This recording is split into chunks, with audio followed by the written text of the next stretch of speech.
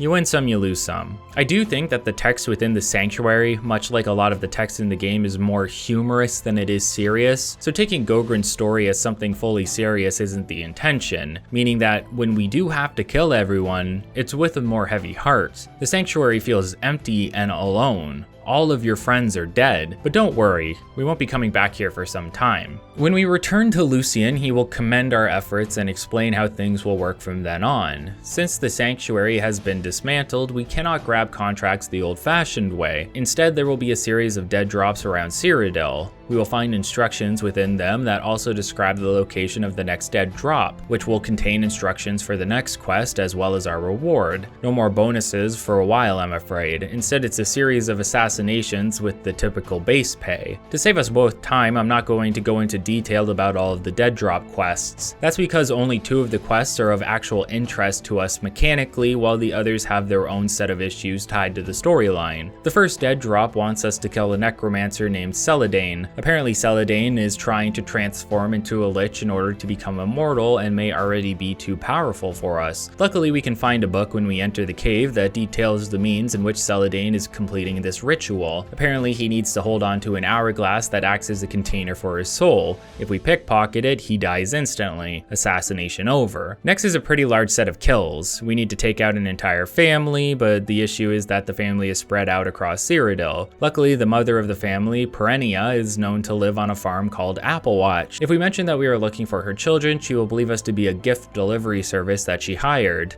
It's the most obtuse explanation for why she is willing to give us a list of her children and their whereabouts. Especially odd since one of her kids seems to have gone feral and lives in a cave with bears. How did that kid end up on the list, Perennia? I'm talking about Sibella, who lives in Muck Valley Cavern. She was immediately hostile upon approaching her, but that is apparently not always the case. It's tied to her aggression stat, so her disposition towards you can affect things. She's supposed to be hostile though, as she has nothing of value to say. Following this, I started working through the rest of the family. Andreas Draconis was particularly fun since you can insult his mother and he'll attack you in full view of an Imperial soldier, letting him do the dirty work. That was such a nice mechanic in Morrowind that you could do whenever you wanted. I really wish that system existed within here. Then we have Celia Draconis, who turned out to be the captain of the Guardian Leyawiin. I wondered if this affected allies for Bruma, but that didn't seem to be the case. I found her just chilling alone in a building, so that was easy enough. Matthias was a little more annoying. For whatever reason, he was always awake and staring right at his door whenever I tried to break in. Additionally, he lives with his partner, Calantius, who seemed to be awake while Matthias wasn't, so that was great. I think I ended up brute forcing my way into the bedroom somehow before Calantius saw me, killed his partner Matthias, and then walked out while he asked me to leave. Once the rest of the family is dead, things get a little weird. While the previous 2 dead drops had aspects of them that were interesting, such as the hourglass or tracking the family, the next 5 are all similar in design. Find someone that is proficient in combat, they will probably be expecting you. If they attack you, the guards have been paid to look the other way. Kill them. That's about the same for each of these hits. There's Jagasta, a Khajiit who is a master of unarmed combat, an Argonian named Shaliz, who is described as a psychopathic killer, Alva Uvani, who is a traveling merchant and a master of destruction, Havelstein Horblood, who is a master with an axe, and finally a wood elf named Ungolem, who constantly prays to the Lucky Lady statue in Bravil. That's an important statue to keep in mind for this questline, by the way. It's clear that something is going on. Somehow our dead drops have been swapped out for fake ones, and we have been systematically killing off members of the Black Hand. Ungolem happened to be the Listener, which is one of the highest ranks in the guild, as they are the ones who talk directly to the Night Mother. You may be asking me, SuperRAD, this is crazy. How was I supposed to know that I was killing off members of the Black Hand? Well, let me just say 2 things. 1. I am very surprised none of these individuals tried to tell us who they were. They most likely knew who we were, so you would think that they would have looked into us for answers rather than starting combat right away. Then again, they may have feared for their lives, and defending against the Brotherhood's best assassin may have been the only logical move they could make. But wait, there's more. There's something I really appreciate here. I mentioned before that when we open up journal entries, notes, books, etc., we will automatically get a quest notification that offers a synopsis of the content. It prevents the player from thinking for themselves and finding information that they are looking for by reading the text. If it's that big of a deal to guide their hand, you can at least offer the objective update after the book is closed, giving the player the opportunity at most. This is especially important now. If we look at the dead drop notes, we can see that after the first 2, the icons change for the remainder. Additionally, the font changes between the first 2 and the rest as well. Same with the writing style within. There's a drastic change here, and this is your main means of realizing that something is up. Unfortunately, the game doesn't reward you for figuring this out. You can't return to Lucian with this information. You just have to keep going on,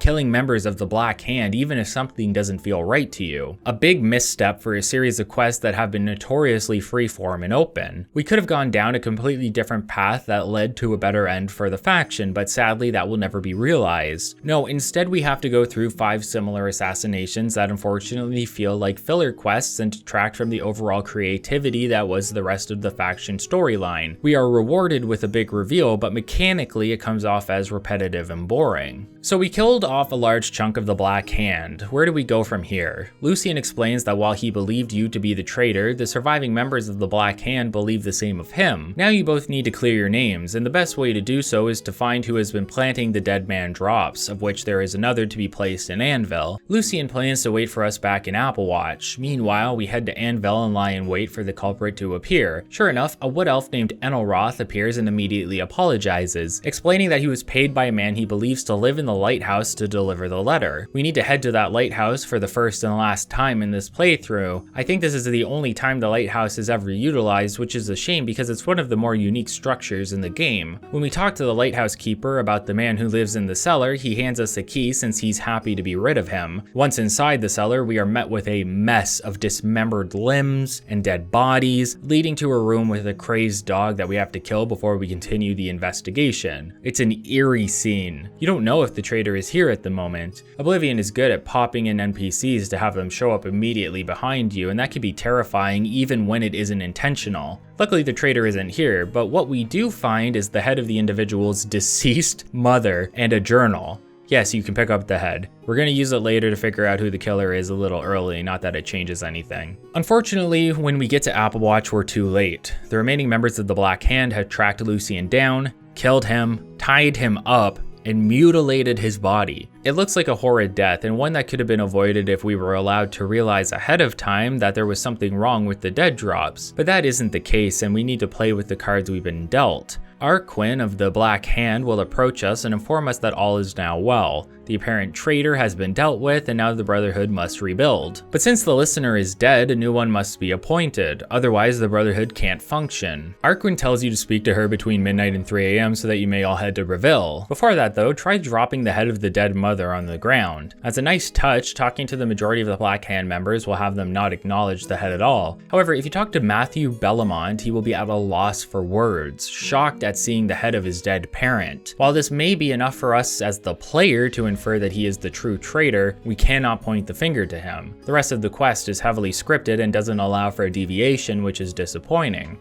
Arquin will transport us in the remaining Black Hand to Bravil, where we will stand before the statue of the Lucky Lady. As it turns out, Ungolem, as the listener, would talk to the statue every night to get contracts for the guild. The statue of the Lucky Lady is secretly the statue of the Night Mother, and surprisingly has a custom animation tied to it as it changes shape to reveal a hidden passageway for the Brotherhood that leads into her crypt. Again, always odd to see a unique feature in this game because so many features get reused. Inside the crypt, the Night Mother will be summoned and appear very frustrated about the fact. Soon enough, Matthew Bellamont will make his traitorous actions known and begin killing off the rest of the Black Hand, but not before we can intervene and save Arquin from his attacks. Soon after, Matthew is dead and his rampage is finally over. And just to say, for one dude with no real superpower or anything like that, Matthew got a lot done. He has to be one of the most normal dudes to almost obliterate an entire faction on his own, so props to him for that. As a reward for saving the Brotherhood and for being such a talented assassin, the Night Mother will promote us to Listener and allow us to raid her sanctuary for loot, although I didn't find any of it to be personally useful. As Listener, Arquin is tasked with helping us rebuild the sanctuary in Cheydinhal. We can head back there with Arquin, who will begin getting things set up. In the meantime, we can return to the statue of the Lucky Lady to converse with the Night Mother. From here on out, we can visit her once a week to get a list of targets to return to the sanctuary. Really, she just offers us one name, but it's implied to be a list. The list consists of 19 names, meaning 19 weeks of work, but I don't believe you are expected to make it that far, and I'm unsure what happens when you do. I'm also not going to look because that's too much work for me, sorry. If that bothers you, feel free to yell at me in the comments. Each week we will report to Arquin and be given the reward for last week's list of names. The first time we return, there will be a new Dark Guardian as well as some new members of the Brotherhood whom we can use as followers. It's not the same though. It's not the same as having Vicente, Ochiva, and the gang around anymore. Worse yet, the Black Hand were sure that someone within the sanctuary was the culprit, and that turned out not to be the case, meaning they all died in vain. The end of the Dark Brotherhood questline is a great one, but it leaves us feeling empty because of the friends we lost along the way. That's not a bad thing, it just hurts. Hopefully by now you can see what makes this questline so popular and why it is remembered so fondly. Out of all the factions, the Dark Brotherhood has the most quality and creativity to be found, only seeing mild competition from the Thieves Guild. The murder party, returning to the Imperial Prison, and solving the mystery of the imposter among you, all iconic stories and quests to take part in. My only regret is that we couldn't save Lucian, but don't worry. He reappears as a ghost in Skyrim, so this isn't the last of them, technically. Well, all the guilds are complete. All that's left now to do is clear up some straggler quests that I probably won't be mentioning, meaning we can finally start talking about the main quest line again. I like to think that Martin has just been researching for a very long time, so we've had a lot of free time to kill while we waited. Now we need to head to Sanguine to get the armor of Tiber Septim.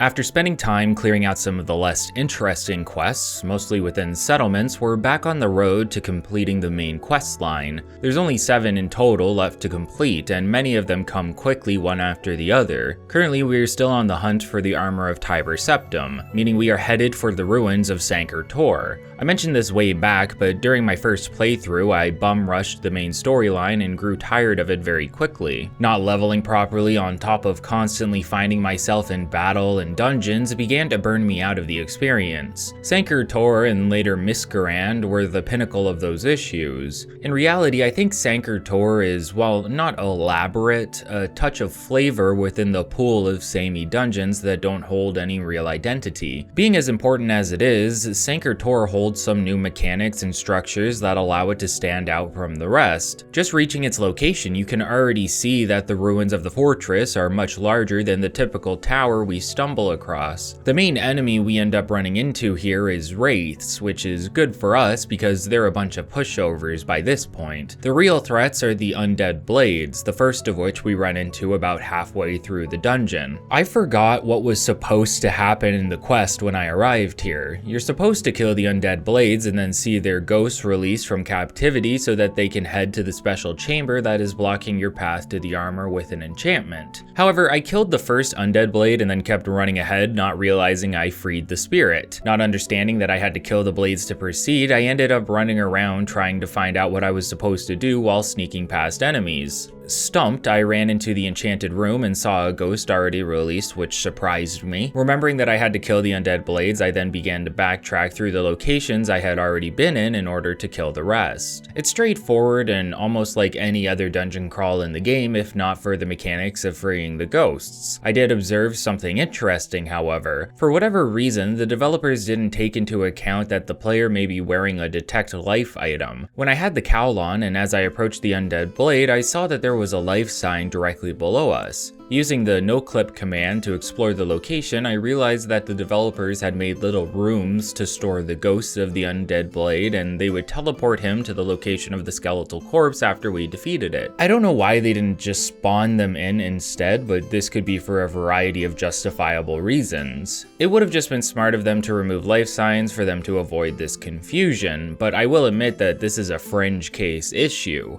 That doesn't mean that it shouldn't have been accounted for, but I almost expect it to not be accounted for at this point, and so it's par for the course. Once all of the spirits are released, they will make their way to the enchanted room and release the barrier, allowing us to grab the armor. Surprisingly, you can equip the armor if you wish, although it's effectively useless in comparison to what we have now. We can return the armor to Martin and learn that he has found the next piece of the puzzle that will allow us to open a portal to Cameron's paradise. We have the blood of a Daedra and the blood of a divine. Now we need something else of immense power, a great Welkin stone. If you remember, Welkin stones restore magicka and Varla stones restore all of our enchantments. A great Welkin stone then must be of immense magical power, and it's for this reason that they are often excavated from Ayleid ruins to be used for various purposes. The bad news is that means they are rare and hard to come by. The good news is that Martin knows of one of the ruins that houses what we seek. Miskerkand. Like I mentioned, this is another large dungeon crawl, this time through an alien ruin. Unlike Sankar Tor, there isn't much here that is unique to anything else we've already run through either, so there isn't much to say other than it being a disappointing experience. However, it is worth pointing out that the ruin seems to be getting invaded by goblins, and these goblins will be actively hostile to the creatures that live within, such as skeleton heroes and champions. Once we make it through and grab the Great Welkin Stone, a powerful Ayleid king will spawn with some zombies that you need to take care of. You can take the exit and make your way back to Martin to deliver the stone. Like how the blood of the divines was the opposite of Daedra, we need the opposite of a Great Welkin Stone to finish the portal. What is the opposite of a Welkin Stone? Martin informs us that it would be the Sigil Stone found within the Oblivion Gates. However, since we need one of immense power, we require a Great Sigil Stone, which can only be found within a Great Gate.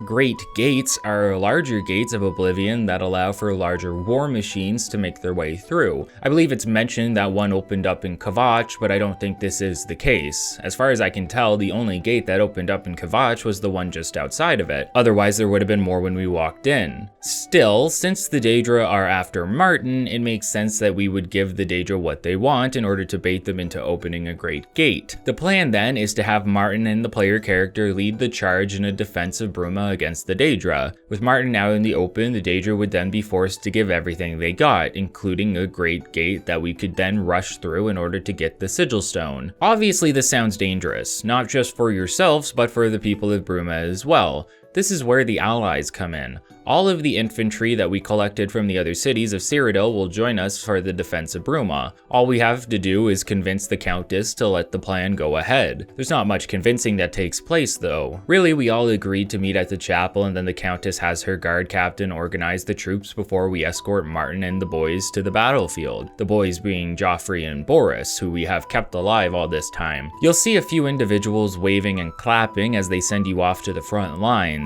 I believe it's meant to show the city backing their saviors, but it's so minimal that it comes off as comedic more than anything else. Doesn't help that I walked up to a guard and he told me to beat it.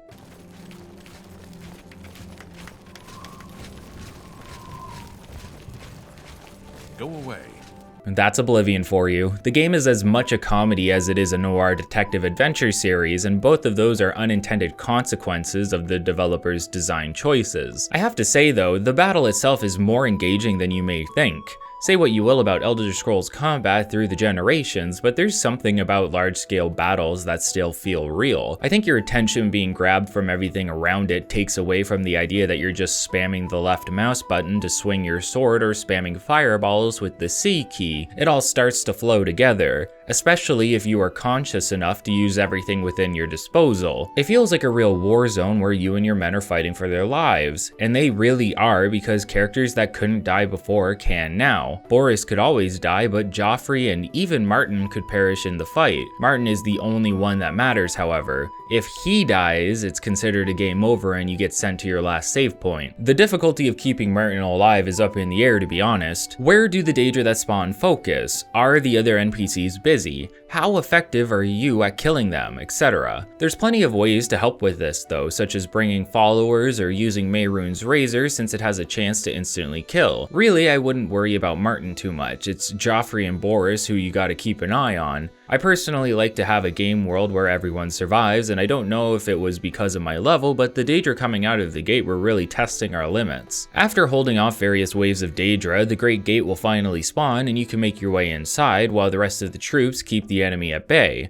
This is technically a second quest called Great Gate, and it happens to be on a timer, which is surprising. It makes sense though, you just may not expect it since it mechanically never happened before during our playthrough. Oblivion really doesn't want you to break the game despite how easy it is. Characters that have to be alive for major quests will not have the ability to be killed. That's what the essential flag is for, as I mentioned. Morrowind was different. If you killed an essential character in Morrowind, the game would inform you as such and suggest you revert your save, else you'll live in a doomed world where you can't beat the game. That's a great mechanic. The freedom to kill anyone while informing the user that they can continue or fix the issue by choosing a previous save file. I'm assuming this was less possible in Oblivion due to the Radiant AI system. Leaving NPCs to their own devices could sometimes lead to their deaths without you ever realizing it. The idea that you could be walking along one end of the map and someone on the other end of it dies, soft-locking your game is absurd. So I get why it doesn't work here. Sometimes more advanced mechanics require stricter rules for other aspects of the game. Some may complain that Oblivion offers less freedom in your interactions with NPCs and the ability to kill them, but that's because it wanted to focus on a world that felt more alive by offering NPCs that would actively eat, sleep, travel, and talk to one another. It's a balancing act, and not everything is possible. Sometimes the loss of freedom or a mechanic is not a straight loss. Sometimes you have to consider what was added to justify what was taken away. It's not always worth it or understandable, but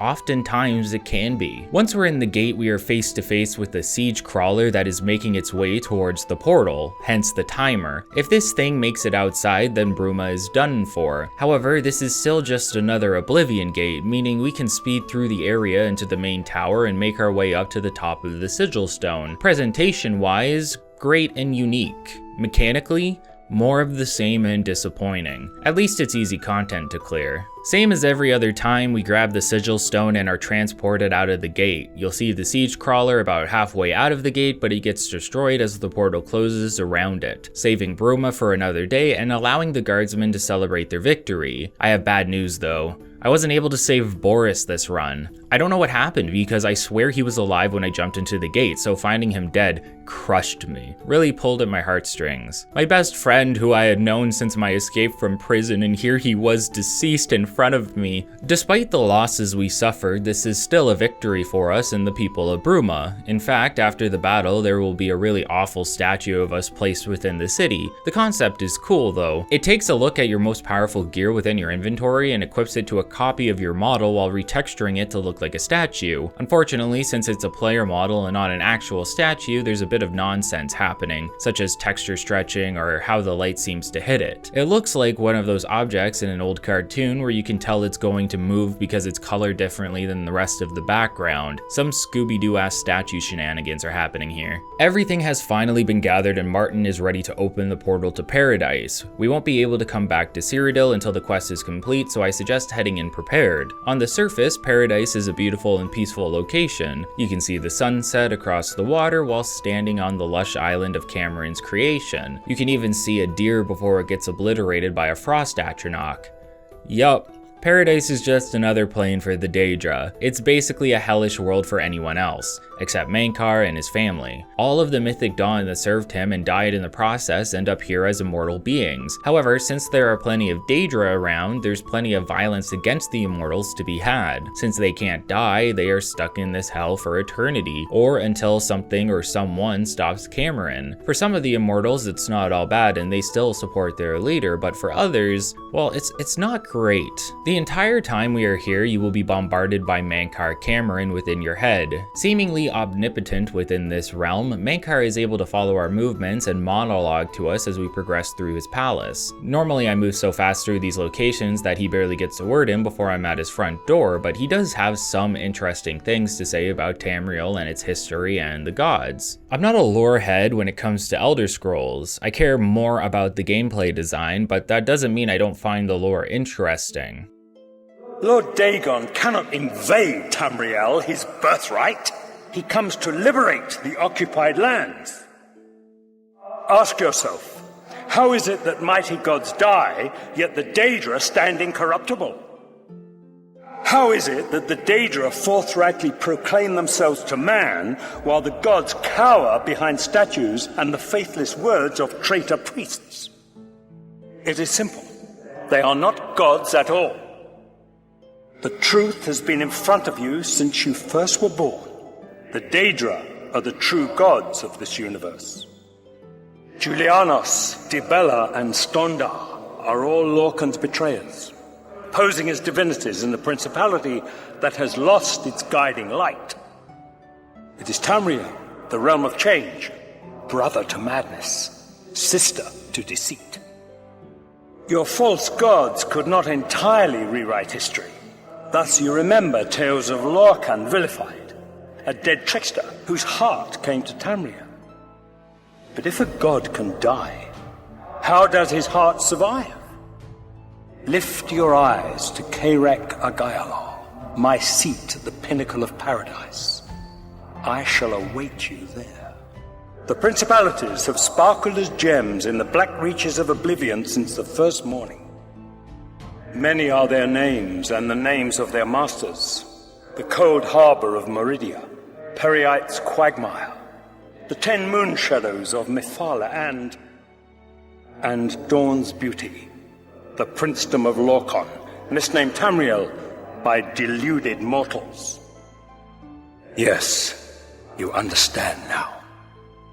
Tamriel is just one more Daedric realm of Oblivion, long since lost to its prince when he was betrayed by those that served him. What are scholarship, love, and mercy when compared to fate, night, and destruction? The gods you worship are trifling shadows of first causes. They have tricked you for ages. Why do you think your world has always been contested ground, the arena of powers and immortals? He is Daedroth! Tamriel I Daedroth! This heart is the heart of the world, for one was made to satisfy the other. You all remember this. It is in every legend. Daedra cannot die, so your so-called gods cannot erase him from your minds completely. Mankar makes claims about how the Divines or Aedra are false gods, and how he believes Tamriel to be a Daedric plane that Mehrunes Dagon has a stake in and therefore deserves. It's an interesting if not unhinged outlook, and I believe his views have inconsistencies with what actually happened during the creation of Mundus. It has a lot to do with Mankar's personal bias and warped perception of what Dagon represents. However, this is better explained from a meta or development perspective. Michael Kirkbride is the former writer for the series since Daggerfall, although I believe this was a smaller role. He had the most involvement in Morrowind and Oblivion. He no longer works for Bethesda, but is best known for the lore established throughout the series and continues to offer uncredited work all the way up to the Elder Scrolls Online. In an archived Q&A, Kirkbride said the following: "Apropos of nothing, I wasn't paid for Mankar's diatribe. It was in an email I sent to the friendly folks at Bethsoft when I got the commentaries gig. The whole speech came from a section of said email where I attempted to get inside MC's head so I could understand how he might think, and how that thought would translate to his writing. Turns out MC writes like me.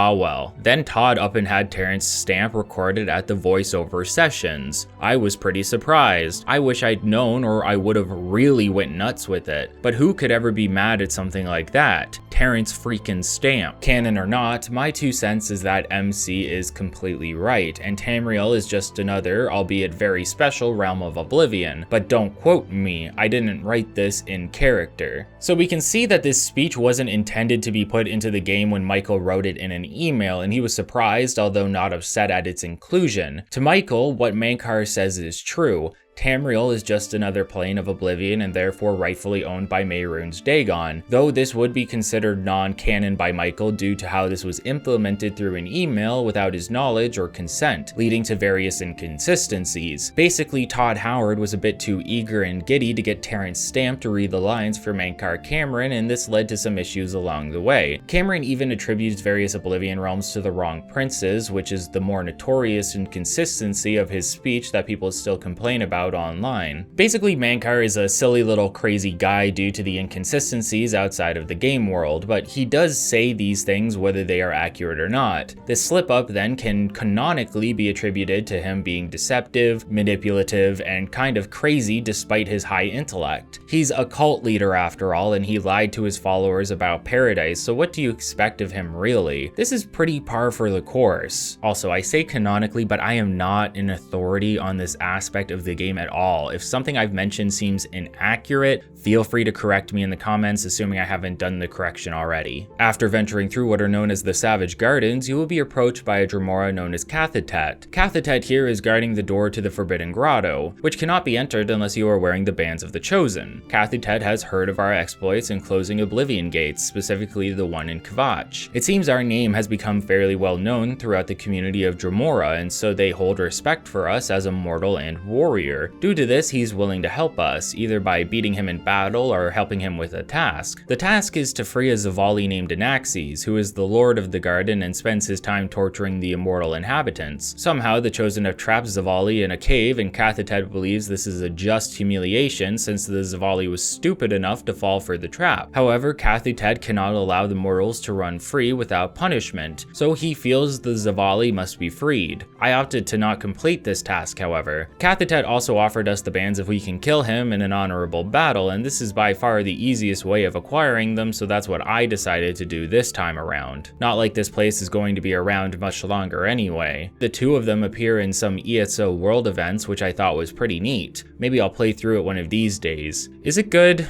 Let me know, because I imagine it's not, but would love to be proven wrong, and I'm really interested in experiencing the lore at some point, so I might play it. Once we have the bands of the Chosen, we can enter the Forbidden Grotto, but this is an unintended trap. The bands cannot be removed by ourselves, and we cannot exit the grotto without taking them off. The grotto itself is an underground maze full of lava pits. Within, the Dremora place immortals into cages and lower them into the lava, allowing it to consume, burn, and melt them for eternity since they cannot die. There's 2 cages per level, and lowering one raises the other. You can interact with them to lower individuals if you want. Eventually, we run into a Mythic Dawn member named Eldamil. No longer believing in what Mankar is preaching, Eldamil wants to see paradise destroyed so the immortals within can finally rest in peace. Thus, he is willing to guide us further into the grotto and remove our bands so we can head for the palace. You kind of have to agree as there are no other options, but you can choose to fight your way through or play along with Eldamil. For whatever reason, everything aggroed onto me right away, so I was forced to fight. But there is a scene where you can be placed in a cage and lowered into the lava so Eldamil can prove he is torturing you. He doesn't lower you fully in, so it's all a ruse. Once you are about halfway through the area, Eldamil will remove your bands and ask to join you on your trip to the palace so he can help. I usually don't take followers along with me, but I guess this is a special occasion, so I let him tag along. You're basically face to face with the palace when you exit the grotto. You'll be met by the children of Cameron, Raven, and Ruma. Ruma was the individual we killed back when we were undercover as a Mythic Dawn member and we saved that Argonian from being sacrificed. They will lead you into the throne room room of Mankar and soon a battle will ensue. You could attempt to kill Ruma and Raven, but they respawn after a while since they're immortal. It's the same for Eldamil, so he's better as a distraction than anything else. However, during the chaos of the fight, I didn't realize how much damage Mankar was inflicting to me, and I ended up dying in combat for what felt like the first time in this entire run. Kind of a good thing, I suppose. Even though this isn't the end of the quest line, Mankar is the final boss that we get to personally fight. He should be all-powerful, especially in his own realm. Anyway, I went in for round 2 and focused on him. I know I said that the kids were immortal, but I do recommend killing Raven because you can still loot their bodies. And he has a mundane ring on him at levels 22+, which offers 35% reflect spell and 50% resist magic. Very, very powerful. Even more so than some of the Daedric rings we received back when we were completing those quests. Once you've killed Mankar, everyone else will die on the spot, and the palace will begin to collapse before sending us back to Cloud Ruler Temple. If you don't remember what the point of this little vacation was, we needed to retrieve the amulet from Mankar so we could deliver it to Martin, as it would allow him to light the dragon fires and strengthen the barrier between Tamriel and Oblivion. Oddly enough, Martin will mention again that only the Septim Dynasty can wear the amulet, yet we just saw Mankar wearing it earlier. I looked into it, and while there doesn't seem to be a clear-cut explanation, it seems as though this isn't an accurate description from Martin, as previous non-Septim rulers have worn the amulet previously. Apparently, those who wear the amulet must have dragon blood within their veins though, leading some to hypothesize that Mankar was a dragonborn. Whatever the reason, whether it be a simple mistake, an inconsistency, or some lore that I'm missing, Mankar was able to wear the amulet, leading us to tracking him down,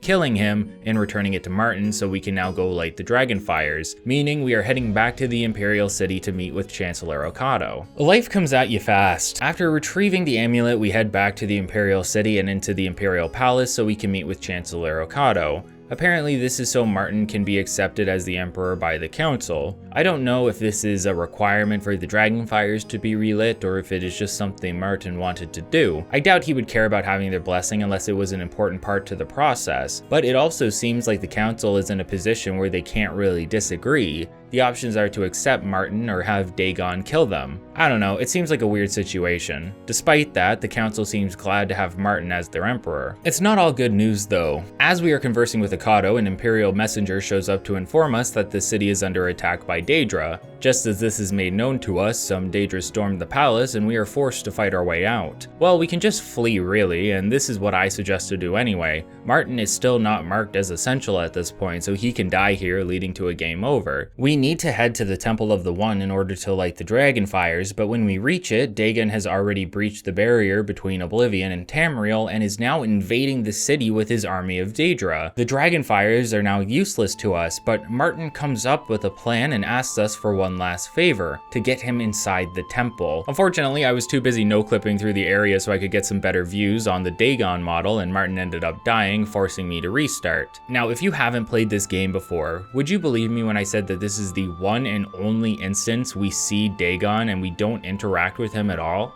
No fight, no boss encounter, nothing. Dagon is just here as a set piece and we can't interact, leading to a rushed and forced conclusion where the agency is taken completely out of our hands and placed into the hands of Martin. Before I get comments on it, technically we can interact with him, he can kill us, and we can also stagger him for an opening to get into the temple, although it's far from necessary. That's about it. In a way, it makes sense. Martin is the chosen one by blood. We are just the crazy skilled adventurer who decided to be his champion. That doesn't make it less disappointing for the player though. Again, apparently you can stagger him with a strong enough attack, but it's hardly necessary as he is distracted by all the guards he's crushing under his heel. Once we enter the temple, Martin says goodbye to us and thanks us for all our help over this short period of time. Knowing what he has to do, Martin heads to the center of the temple just as Dagon breaks through the roof. As the two beings stare down one another, Martin breaks the Amulet of Kings, releasing the blood of Akatosh within and mixing it with his own dragon blood, which he has through his connection to the Septim lineage. This mixture of powerful effects alongside being inside the temple allows Martin to transform into the avatar of Akatosh, a giant dragon made of fire that attacks Dagon, causing the two to enter combat. Dagon lands some blows, but Martin is able to bite into the neck of Dagon for a critical blow and then uses his power to banish the Daedric prince back to the plains of Oblivion once and for all. Apparently forever too. It's not completely explained, explained, but after the battle is over, the avatar of Akatosh turns to stone, becoming a monument within the Temple of the One. Following this, Martin monologues about the end of the Oblivion Crisis to the player through an ending cutscene, where he mentions how the combination of the Amulet of Kings and the Dragon's Blood have sealed the gates of Oblivion forever. Whether he's exaggerating or not, I'm unsure. The Dragonfires kept Oblivion at bay. It's possible that the power of the Avatar was able to create a new means of keeping everything sealed away in order to protect Tamriel. I had to ask about this on the Elder Scrolls lore subreddit because I wanted to understand what had happened exactly. Apparently it's explained within the Umbra book series I mentioned earlier, the Infernal City and Lord of Souls. Martin's sacrifice renewed the barrier between the realms without the need of the coronation of the Dragonfires, and rewrote some of the rules in the process, meaning that certain things that were possible before no longer are, and the same can be said for things that were once impossible. As for Dagon trying to break through again, even without the barrier this wouldn't be possible as it requires work to be done on both sides, hence why the Mythic Dawn was necessary to bring about the gates and allow Dagon to pass through. I'm going to link the explanation I was given by user Gleaming Veil in the description as it includes multiple sources explaining the event.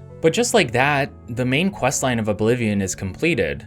In a way, the final battle is won without us lifting a finger. Sure, we did everything from start to now, but at the crucial moment of the story's climax, all we are is a witness to the events that transpire. That's why I said Mankar is the true final boss of Oblivion, because we don't fight Mehrunes Dagon or get any opportunity to hold him back. From a story perspective, it's obvious why. We are not powerful enough to defeat a Daedric prince, even after all the enchanted items and artifacts we received. The only one that was able to put a dent in Dagon was something of equal power, and that ended up being the avatar of Akatosh. So it's understandable why. From a player standpoint though, it's a disappointing event. I'll give credit that it's an in-engine event and not an FMV cutscene, but it leaves a lot to be desired, which Bethesda seems notorious with when it comes to their finales. They can offer a lot of spectacle, but that's all it is. Spectacle for the player to watch, not interact with. It's like watching Liberty Prime in Fallout 3 kill everything in front of it while we trail slowly behind it, only to kill one guy in a trench coat at the end of the game. Could you imagine piloting Liberty Prime in that moment and giving the player something to do other than act as a stray dog? Give the player something to do with Dagon as well. Give us a means of holding him at bay and fighting off the army until Martin is able to turn into the Avatar. Give us anything to do so we aren't just standing there twiddling our thumbs at the most crucial moment. We are the listener of the Dark Brotherhood, the Grey Fox, the Archmage of the Mages Guild, and the Master of the Fighters Guild. We can do something,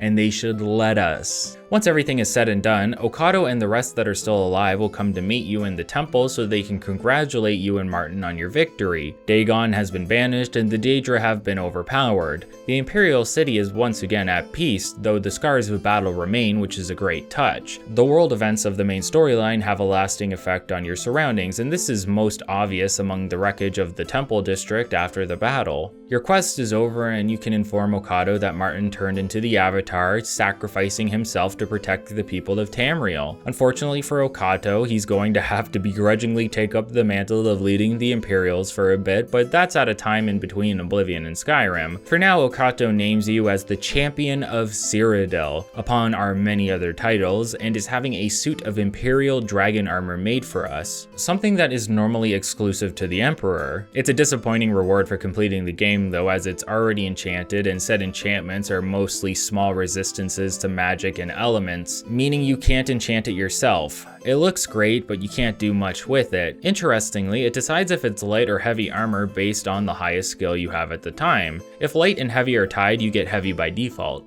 This quest ended up bugging for me here and I didn't receive the armor after the 2 weeks. I tried to force the quest stage and it still didn't show up, so I ended up having to spawn it in myself using the console to add it to my inventory. Annoying, but that's the first time I've ever had that issue. And that's the end of the main Oblivion quest line. If you played the game on release, you'd be done. We have completed all the factions and side quests there are to complete. Everything is resolved and Cyrodiil is at peace once more. As far as storylines go, I would say I appreciate Oblivion's over Skyrim's overall. Chorrol. The events of the Emperor's murder leading to our escape and the investigations we worked through along the way to finding Martin and infiltrating the Mythic Dawn, finding the key items necessary to enter into paradise, and fighting against Mankar Cameron as he preaches to us about his perception of the planes of existence. All of this is leaps and bounds more engrossing and interesting to me than the story of the Dragonborn and how he took down Alduin. I don't know if I can say it feels like more is at stake in Oblivion necessarily. Both are world-ending events, I believe, but if I had to give it to either game, I'd take fighting a Daedric prince over a dragon any day. The issue is, we never get to fight the Daedric prince. Martin got to do that, and I'm still bitter about it. One thing I would like to mention about the storyline, not just with the main quest line, but with all of the stories that feature a villain character, I'm disappointed with the idea that we never get to meet or interact with these villains until the very end. We never see the power of Dagon until the very end of the game. We never meet Manomarco until we are the Archmage, and while we do see Mankar once, we only get to converse or hear from him once we are in paradise. Oblivion is a game of big bads, but these big bads are almost faceless and detached from you until the one quest where you get to finally see them. That's fine sometimes. Sometimes it's fine to have a big bad finally revealed as an impactful aspect of the game's storyline, but every time, it makes it feel like the developers and writers had a hard time fitting these characters into the storyline properly and leaves you feeling like everything was haphazardly put together, and I think that's a justified perception. Just look at the issues with Terrence Stamp. Todd is so focused on getting lines recorded from someone that he idolizes that it ends up being a rushed process. The script isn't even properly written, but taken from an email conversation. They had to get something ready for Terrence, and it didn't matter how accurate it was to the game's lore or world building. And it had to be a short amount of dialogue because they only had Terrence for the day, leading to Mankar forced to appear once in the cult headquarters and again within Paradise where the majority of his dialogue is. Like I said, it's not always the wrong call to have your villain show up near the end, but it's not always the right call. Variety is the spice of life. Let's use Fable as an example for the sake of it. Jack of Blades, the game's main antagonist, appears periodically throughout the storyline and asserts himself as the big bad, so much so that I'd say the original performance of Jack before the Anniversary Edition stole the show in many ways. There's value in showcasing your villains and there's value in keeping them hidden. It's just about finding the right balance. One interesting theory that I don't subscribe to involving Dagon is that some believe that he won the Oblivion Crisis, kind of in the way that the orcs have won in 40k since their win condition is the galaxy being stuck in eternal war. Don't come for me if that sounds lore inaccurate 40k fans, I swear to God. It's just an example. It's the same idea with Dagon. Some believe that because Dagon is the Prince of Destruction, Change, Liberation, etc., that his ability to shake up and shift the political and militaristic culture of Cyrodiil, and potentially all of Tamriel, ended up being a win in his book. And you could make that argument, just like you could make any argument. And I understand and see where people are coming from. I just don't agree with it. Sure, Dagon created some havoc, but at the end of the day, his main goal, the entire reason for doing all of this, was thwarted. Dagon wanted to take over Tamriel. He wanted to own the plane as his own, and we prevented him from doing that. Yes, the lineage of the Septums is dead, and yes, Mankar successfully managed to get Dagon into Tamriel, but at the end of the day, his main goal was to rule over the plane and he failed at doing so. Dagon is powerful, but he fumbled this one. At the end of the day, this is where we are. At the end of Oblivion, Cyrodiil safe, Tamriel safe. Or it would be if not for the two expansions that were released afterward. Knights of the Nine and the Shivering Isles are two final pieces of content we need to work through before we can truly say that we are at the end of the retrospective. It may just be nostalgia talking, but I am very excited for Shivering Isles as I believe it to be the de facto best content within the game's entirety. Knights of the Nine not so much, and that's what we'll be heading into first, so buckle up. There's still a ways to go on Mr. Bones' wild ride. If you asked me for my original opinion on Knights of the Nine when I first played it, I'd probably tell you it was garbage. That hasn't changed much since then, although I have come to appreciate it more for what it does right, rather than what I feel it does wrong. In fact, I can't say it does anything especially wrong throughout the entirety of the expansion. It just ended up not being my cup of tea, combined with what I saw as a mediocre reward for completing it. I would say we are all in agreement that we would like some sort of proper reward for completing optional content. That reward can be a variety of things, from weapons and armor to buffs to titles and mechanics that we unlock. Knights of the Nine offers a lot of that, but in comparison to some of the things we can unlock through cheaper DLC, I always found what I received to be less than impressive in comparison. Still, it has its uses, and maybe you don't have the Dagon DLC that allows you to unlock the Morai Tong armor or something similar. Or maybe you've unlocked those pieces of equipment at lower levels and they have become useless by this point of the game. Well, luckily that's where Knights of the Nine shines, and we'll take a look at that journey now. Assuming you have the expansion installed from the get-go, or more likely you have the Game of the Year edition, Knights of the Nine is activated around the same time as all the other DLC. However, it is potentially one of the more apparent inclusions, considering it affects one of the main cities and also leads to several conversation opportunities with the NPCs. You will soon enough hear about the Anvil Chapel attack. Various individuals were slaughtered within the chapel and now it's been desecrated, leading to a prophet arriving and evangelizing about Pelinal Whitestrake, who was one of the individuals that freed humanity from Ayleid rule by killing a powerful Ayleid sorcerer king named Umaril the Unfeathered. There's more history surrounding Pelinal than gets revealed within the conversations had within the game, at least from what I could gather. He essentially became champion of the 8 divines before Tiber Septim ascended to divine status as Talos.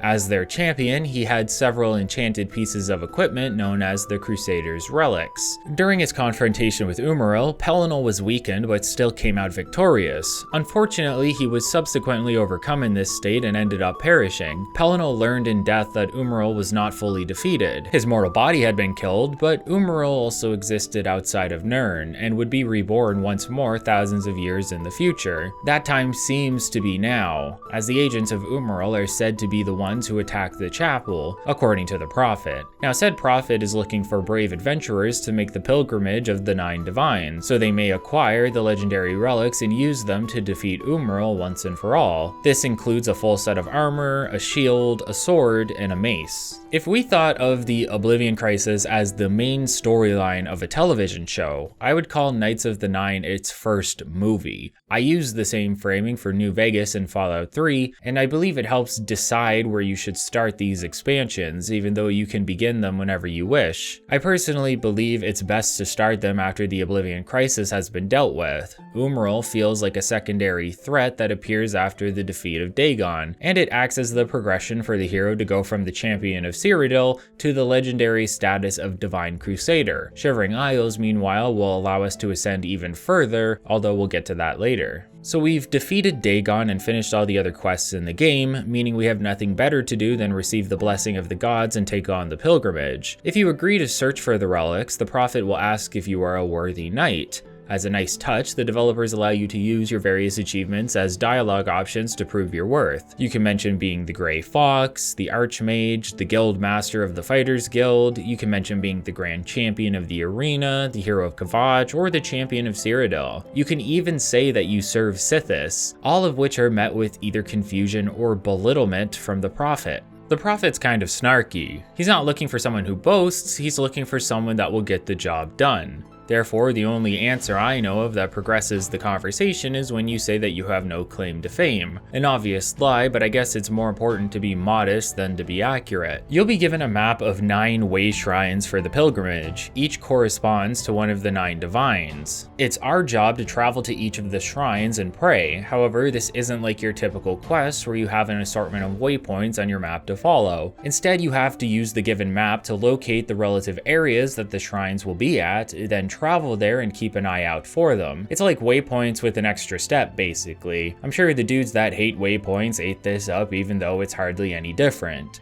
Anyway, that's what we end up doing, and this was one of the reasons I hated the questline when I first ran through it. After the burnout that was rushing through the main questline, now needing to travel around to find 9 shrines prevented me from even completing the expansion for quite a while. It's not a bad design though, I was just young and impatient. Now I appreciate the variety in terms of what the quest expects out of me. There isn't much to say about this step either. It's a bit of a slog unfortunately, but there isn't anything around the shrines of interest related to the quest. The one thing you may run into is this knight by the name of Sir Roderick and his squire Lathon. They're nice enough dudes. Lathon is helping Roderick complete the pilgrimage as he wants to be a knight himself one day, and Roderick is a modest individual decked out in Daedric armor because of the leveling system. I unfortunately ran into these two near the end of my pilgrimage, but Roderick will suggest that the 3 of you travel together to complete it if you wish to do so, although it sucks. It's more for the role-playing experience than anything else, and I don't recommend it. It's important to point out that while you are doing this pilgrimage for quest completion, you can partially complete it ahead of time if you wish by visiting the shrines already. The only caveat is that you can't have earned any infamy points, as the entire point of the pilgrimage is that it resets your infamy. This is crucial to the questline, as the Crusader's relics cannot be worn if you gain infamy. I think your first point is a warning, and then anything after that has the gear unequipped and forces you to make the entire pilgrimage again. That's the big downside of the gear. Lore-wise, very cool. Mechanically, I find it almost useless with my playstyle, as I will be earning infamy at one point or another. I don't remember if anything forces you to do that in Shivering Isles, but considering the type of content it is, I wouldn't be surprised. Speaking of relics, they have a similar mechanic to the dragon armor, where their category is determined based on your highest skill. Since we still have light armor as our highest, that means our entire set of Crusader's relics will be light armor as well, but this doesn't seem to affect the enchantments. Anyway, make sure you don't accidentally murder someone while in the heat of battle, or else you'll have to do everything all over again. Once all of the shrines have been prayed to, we'll experience a vision where we are placed in the skies above Cyrodiil.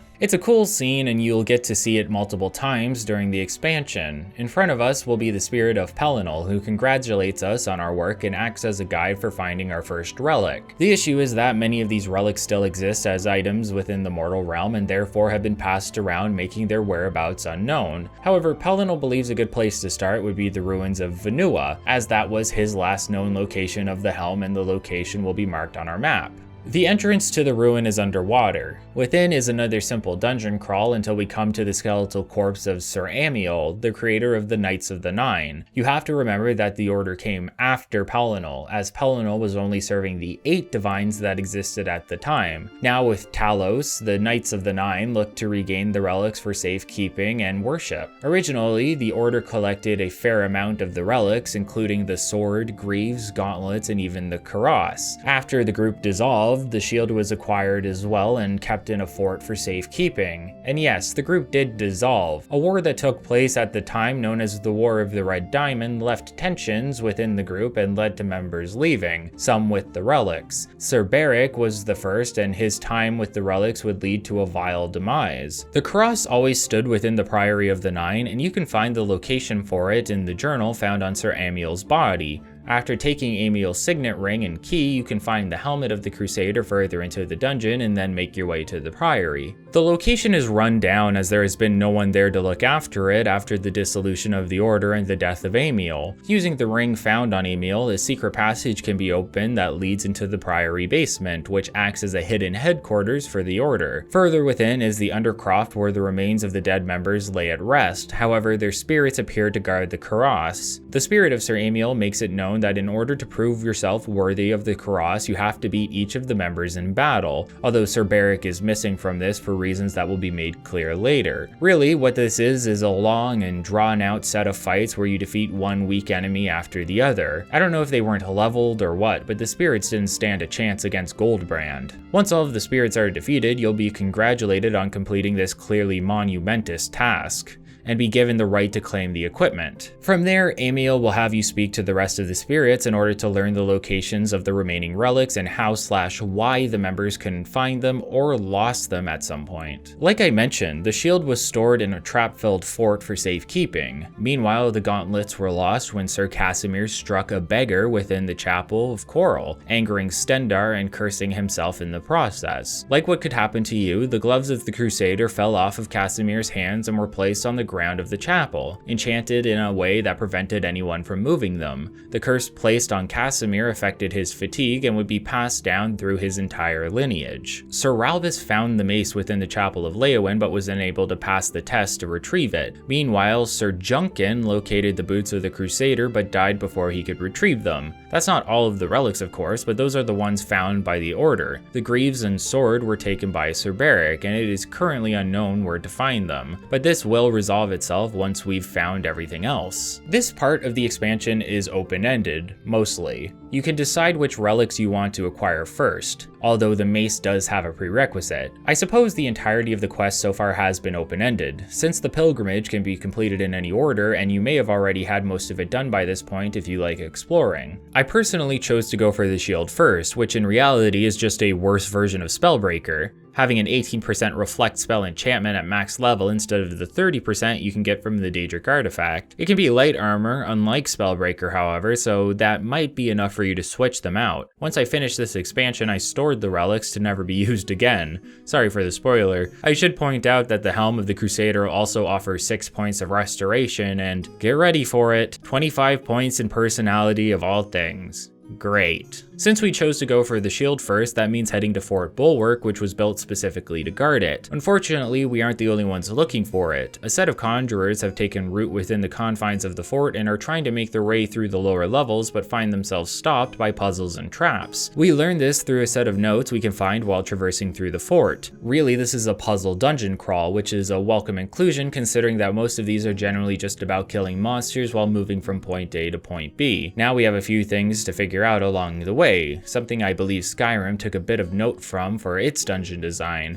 not that they are significantly better by any means. The first puzzle requires us to find a set of levers that will open a series of gates and lower some drawbridges. From there, the note tells us to watch for candles along the wall in order to make it into the lower levels. This boils down to a series of rows of switches. Each row has a candle set ranging from 1 to 3, and this in turn informs you of which of the switches on that row you need to press. If there's 1 candle, you press the first switch on the row. If there's 3 candles, you press the last switch, etc. Basic stuff, but it does get a bit more involved as we go. Once we're past the puzzle, we will reach a prison-like area of the fort where we can find Sir Thedrit, trapped within one of the cages. Thedrit was also seeking the shield, but ended up captured and tortured by the conjurers who hoped to use him in solving the puzzles within. Thedrit didn't talk, but he also doesn't know too much anyway, only having an idea of how to solve the next puzzle based on a phrase he learned while researching Julianos. By freeing Thedrit, he will inform us of the phrase, "When the eyes of the guardians are upon you, Julianos will show you favor." Thedrit mentions you'll meet again before making his escape. Sure enough, when we reach the next room, there are a series of statues around the symbol in the middle.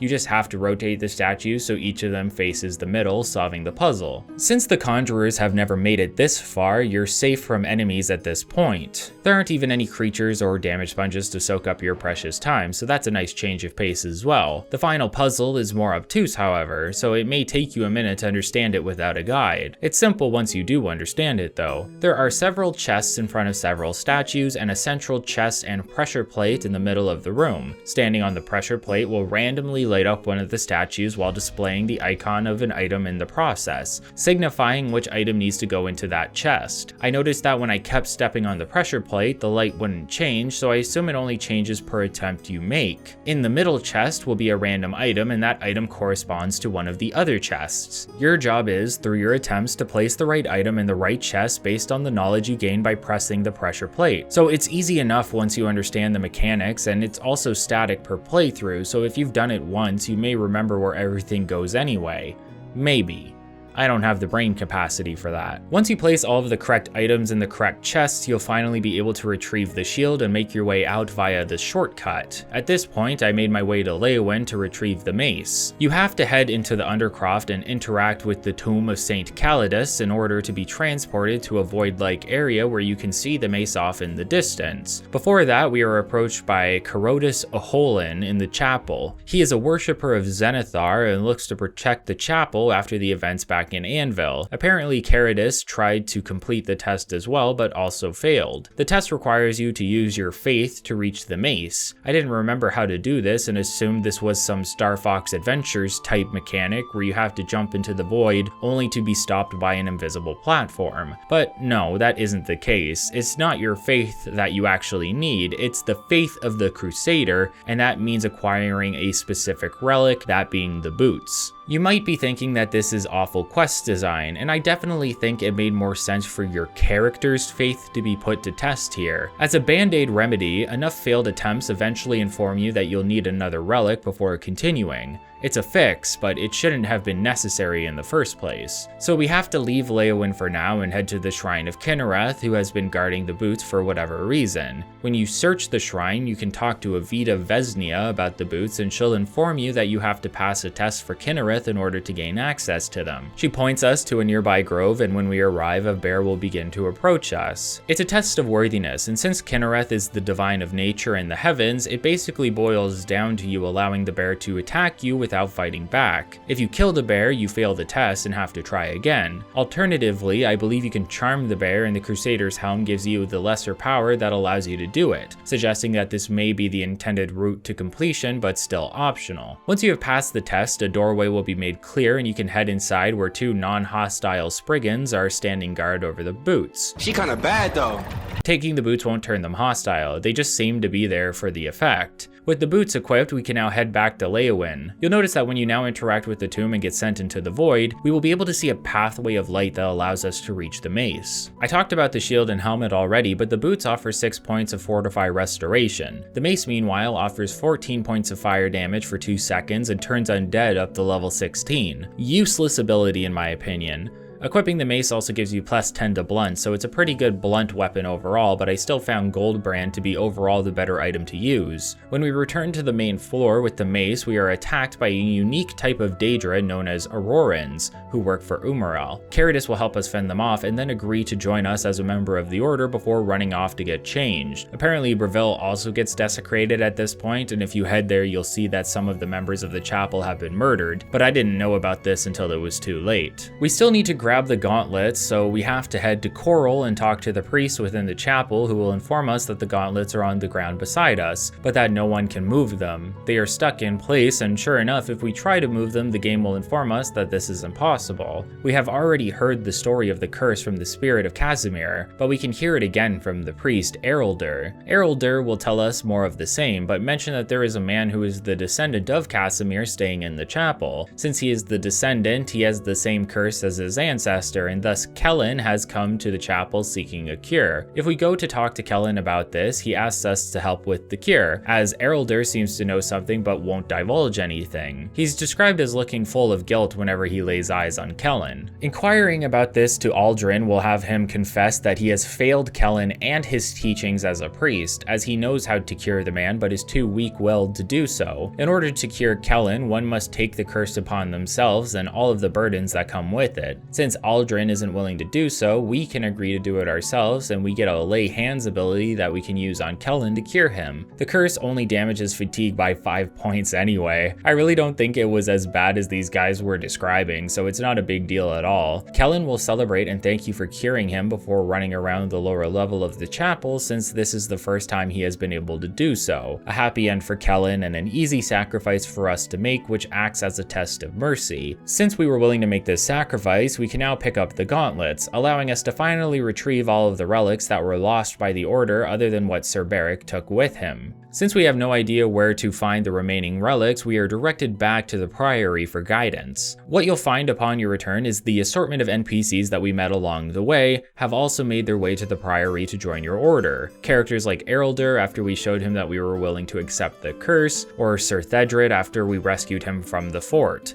Even Evita, who helped us at the Shrine of Kinnereth, was implored to help us by none other than the Divine. Most importantly though is Lathan, If you remember, he's the squire of Sir Roderick, and he has made his way here bearing some bad news. Apparently Roderick completed the pilgrimage and received a vision not from Pellinol, but from Sir Beric, who has been resurrected as an evil shade. After some searching for information of the Vlidnerl family, Roderick figured out that Beric was buried in Underpall Cave. There, the knight and the squire found the greaves of the Crusader, but Roderick was cut down by the ghost of Beric using a warped version of the Holy Sword. Lethon was given the greaves before Roderick passed, and the knight ordered the man to retreat so that he could deliver them to the Priory. Now Lethon offers us the greaves while asking to join the Knights of the Nine. It's a great touch. Everyone you meet along your journey, the friends we met along the way, are important in their own way, and you slowly rebuild a once lost faction. People you helped or inspired have all gathered around you to help you defeat the big bad that is Umaril, who,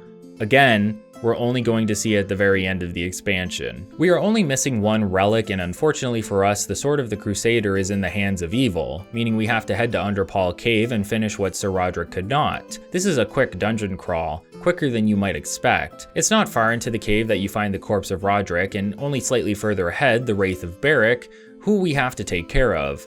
As Lethon warned us, the sword has been corrupted and thus we need to take it to the Chapel of Arcade to cleanse it. Unsurprisingly, we run into a group of Aurorans desecrating the chapel when we arrive. A battle ensues and we save the chapel before praying at the altar of the Nine to restore the sword to its holy form. Finally, all of the relics have been collected and we have fully completed the set of the Divine Crusader. The greaves offer 6 points of restoration and 9 points of destruction. Meanwhile, the sword has 14 points of fire damage for 2 seconds, and 40 points of damage magicka. Similar to the mace, this will also fortify your blade skill when equipped. I assumed that this would be more effective than Goldbrand overall since the damage was 14 points for 2 seconds, and maybe it was my perception, but it seemed much weaker, leaving me to utilize Goldbrand once more outside of this quest line. With all of the armor pieces equipped, we gain a passive Holy Aura ability which offers 5 points of shield, and a passive ability that will lower Umaril's stats when we fight him. Additionally, the weapons will apply a weakness to fire on Umaril that is not applied to normal enemies, meaning the mace and sword will be considerably more effective against him. With everything in hand, we can head back to the Priory, and Thedrit will inform us that the Prophet from Anvil has traveled here to pray and converse with us in the Priory Chapel. The Prophet explains that it's time we finish off Umaril once and for all. Unfortunately, our 8 relics, each tied to their own divine, will not be enough in the same way that they were not enough for Pellinol. The relics allowed Pellinol to defeat the living body of Umaril, but not his spirit, which was kept within the waters of Oblivion to heal and return.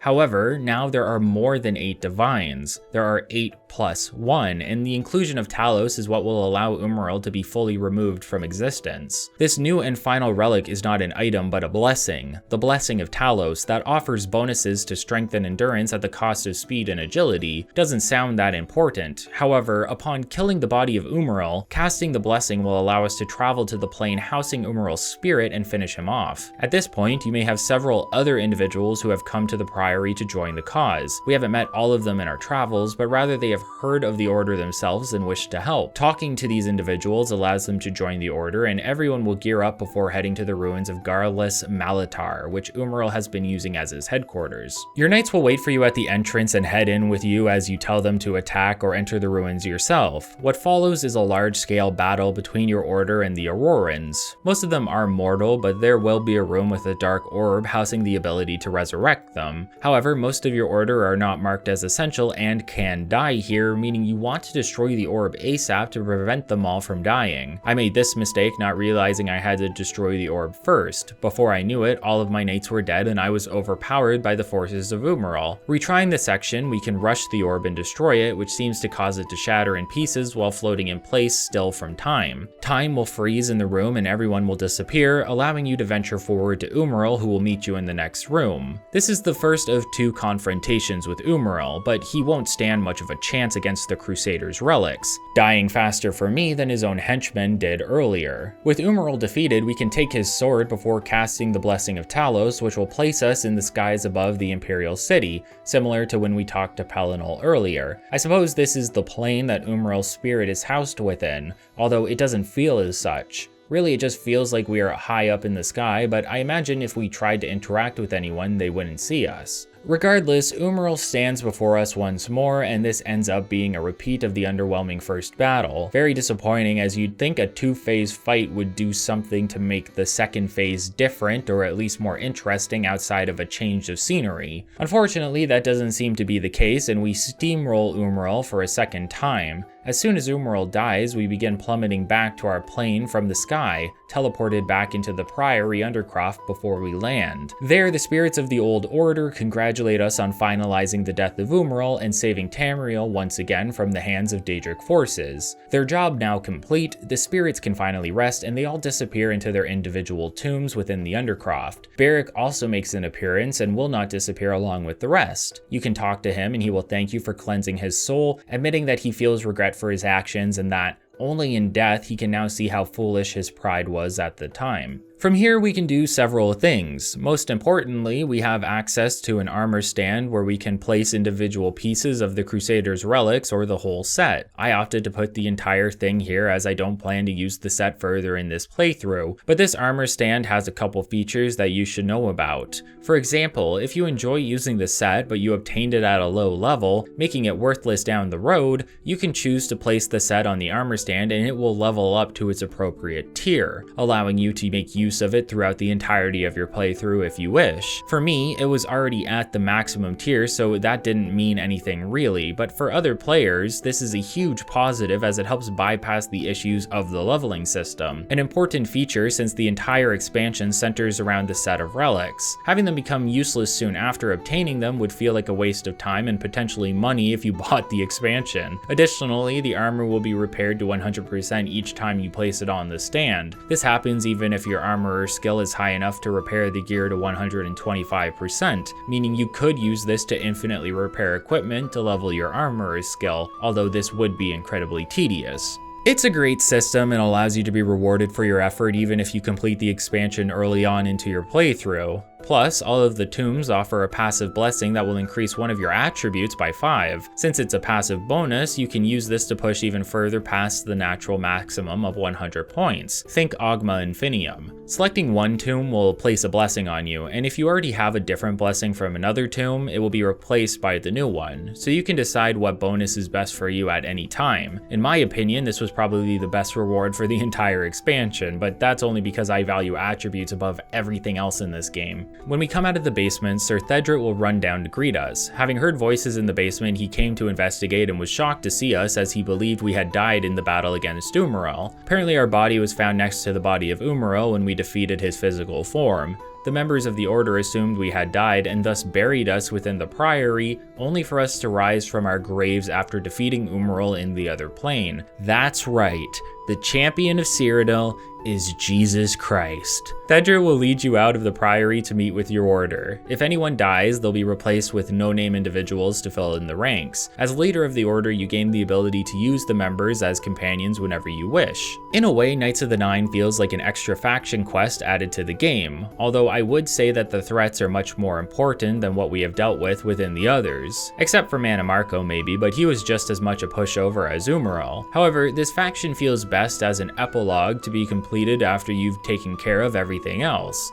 Like I said before, we have ascended from the Champion of Cyrodiil into the legendary rank of Divine Crusader, holding the blessing of the gods within our new belt of abilities. It feels like a means of showing that, even after being the champion of the story's hero, Martin, we have then managed to make our own way into history by growing in power and influence, once again being one of the main factors in the safekeeping of Tamriel. I appreciate that a lot with this expansion, but that doesn't mean it's without its faults. For something that is meant to be seen as more than microtransaction DLC, we definitely get our value in the number of quests we complete, but that doesn't change the fact that it comes off as a disappointing addition in many ways. The relics are still lackluster in effectiveness, even when brought to their full potential, and the storyline, while having its high points, is the same tired series of steps we've done for every other faction and villain arc we've participated in. Do a bunch of errands and collect various goods so you can go fight the big bad you have only heard about and never interacted with, except this time you are the rightfully chosen Divine Crusader. Still, I can't expect much from the overarching storylines of these quests, as the only truly impressive one is the Dark Brotherhood after all, at least until the Shivering Isles. I will say I enjoy this progress though.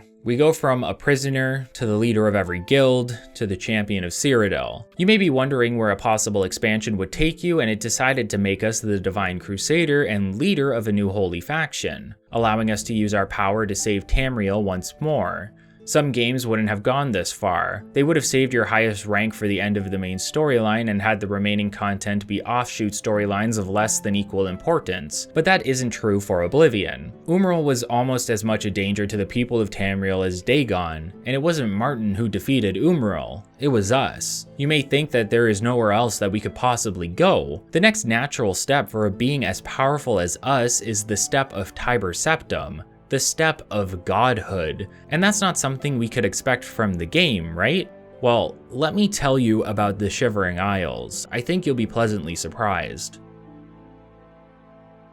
Shivering Isles is by far my favorite addition to not only Oblivion, but every Bethesda game moving forward. I believe it set a standard for expansions within the company that would never again be met. Sure, games like Fallout gain DLC where you travel to new locations and complete new quests, but never do they feel like they are at the scale of the Shivering Isles, nor do they hold as much weight as what lies within. We have a new location, a main quest line rivaling that of the original game, and aesthetics, humor, and charm.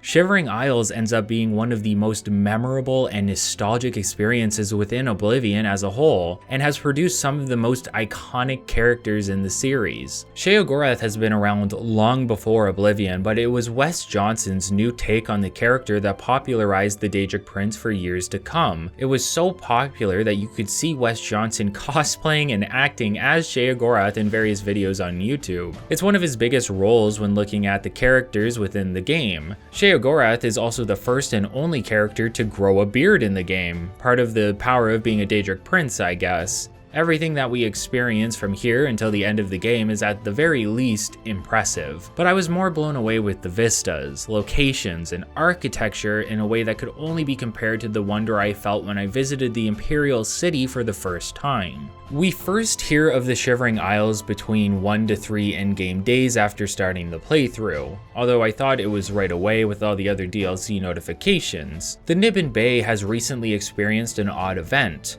Odd events are something that will become commonplace for the rest of our adventure. A door to another realm has opened in the middle of the bay, and we are implored to go and explore it in order to see what is going on. We are the champion of Cyrodiil and the Divine Crusader now, after all. It's not like we have much else to do at this moment. Might as well go on a vacation for a while. When we arrive, we are met with an obtuse structure on a foreign island. The fauna and vegetation are not something we are used to seeing within Cyrodiil, and at the top of the island is a huge doorway making up 3 separate faces, each with their own expressions which get warped into one another. The middle mouth of the face opens into a portal that leads into the other plane. Near the entrance of the portal is a Bravil guardsman. He's been tasked with watching over the gateway and warning people not to enter, although he will not prevent them from doing so. It seems those who enter aren't right in the head when they come out. Saphara is the perfect example of this, as she has recently lost her mind, asking you to go away, explaining that you can't see her and that she's not really here, just generally rambling. Something happened to them.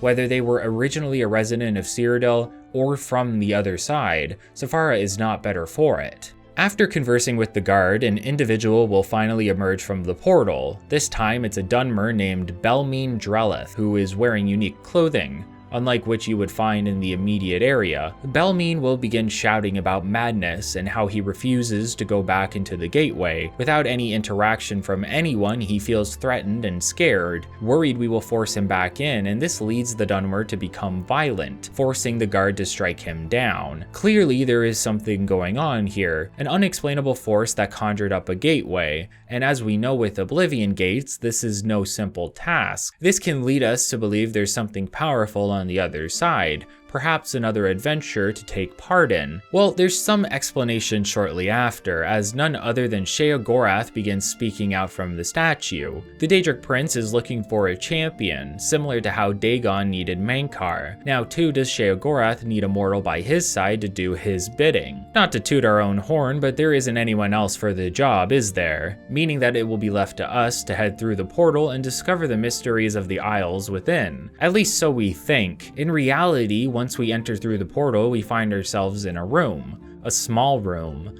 with not a whole lot going on.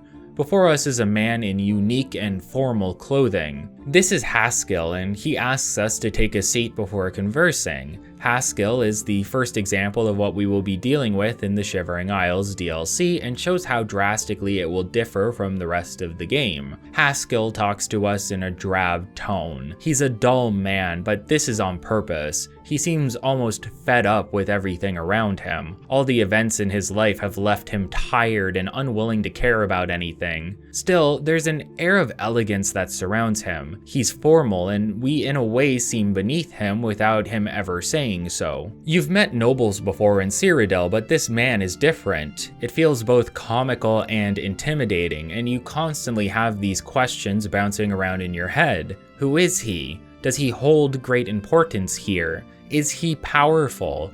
What's going on and where the hell am I? Beside Haskill is a metronome, but not a typical one. At the beginning of the game, you may be wondering why it's there. They wouldn't place a unique item on the table without it having some meaning, and that is true. The metronome has meaning. It's meant to foreshadow what we were about to experience within this new world. On the device are two faces, those of mania and dementia, and the hand of the device swings back and forth between them with a Daedric alphabet S at the top, signifying the authority of Sheogorath. We'll learn about this soon, but that's the major cultural aspect of the Isles, the split between mania and dementia. The Isles are of two personalities. An individual's decision to live on either side says a lot about the person that they are, although many of the people we will meet are already broken. Damaged in a way that begins to become the norm here until the personalities are just something you accept. And within that, we start to wonder, are these people here damaged or are they free?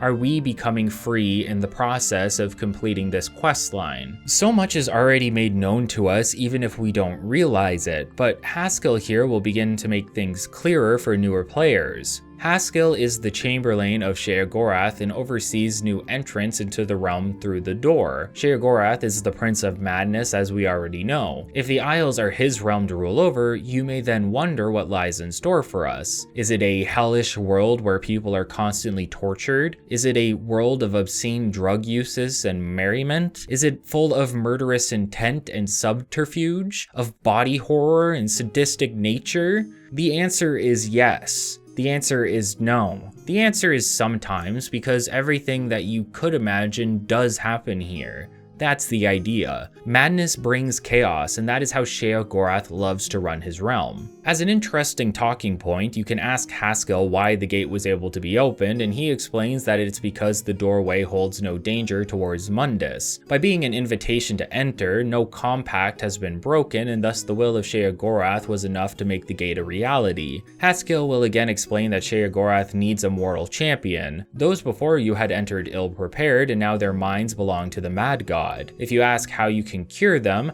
Haskill will be surprised at the question.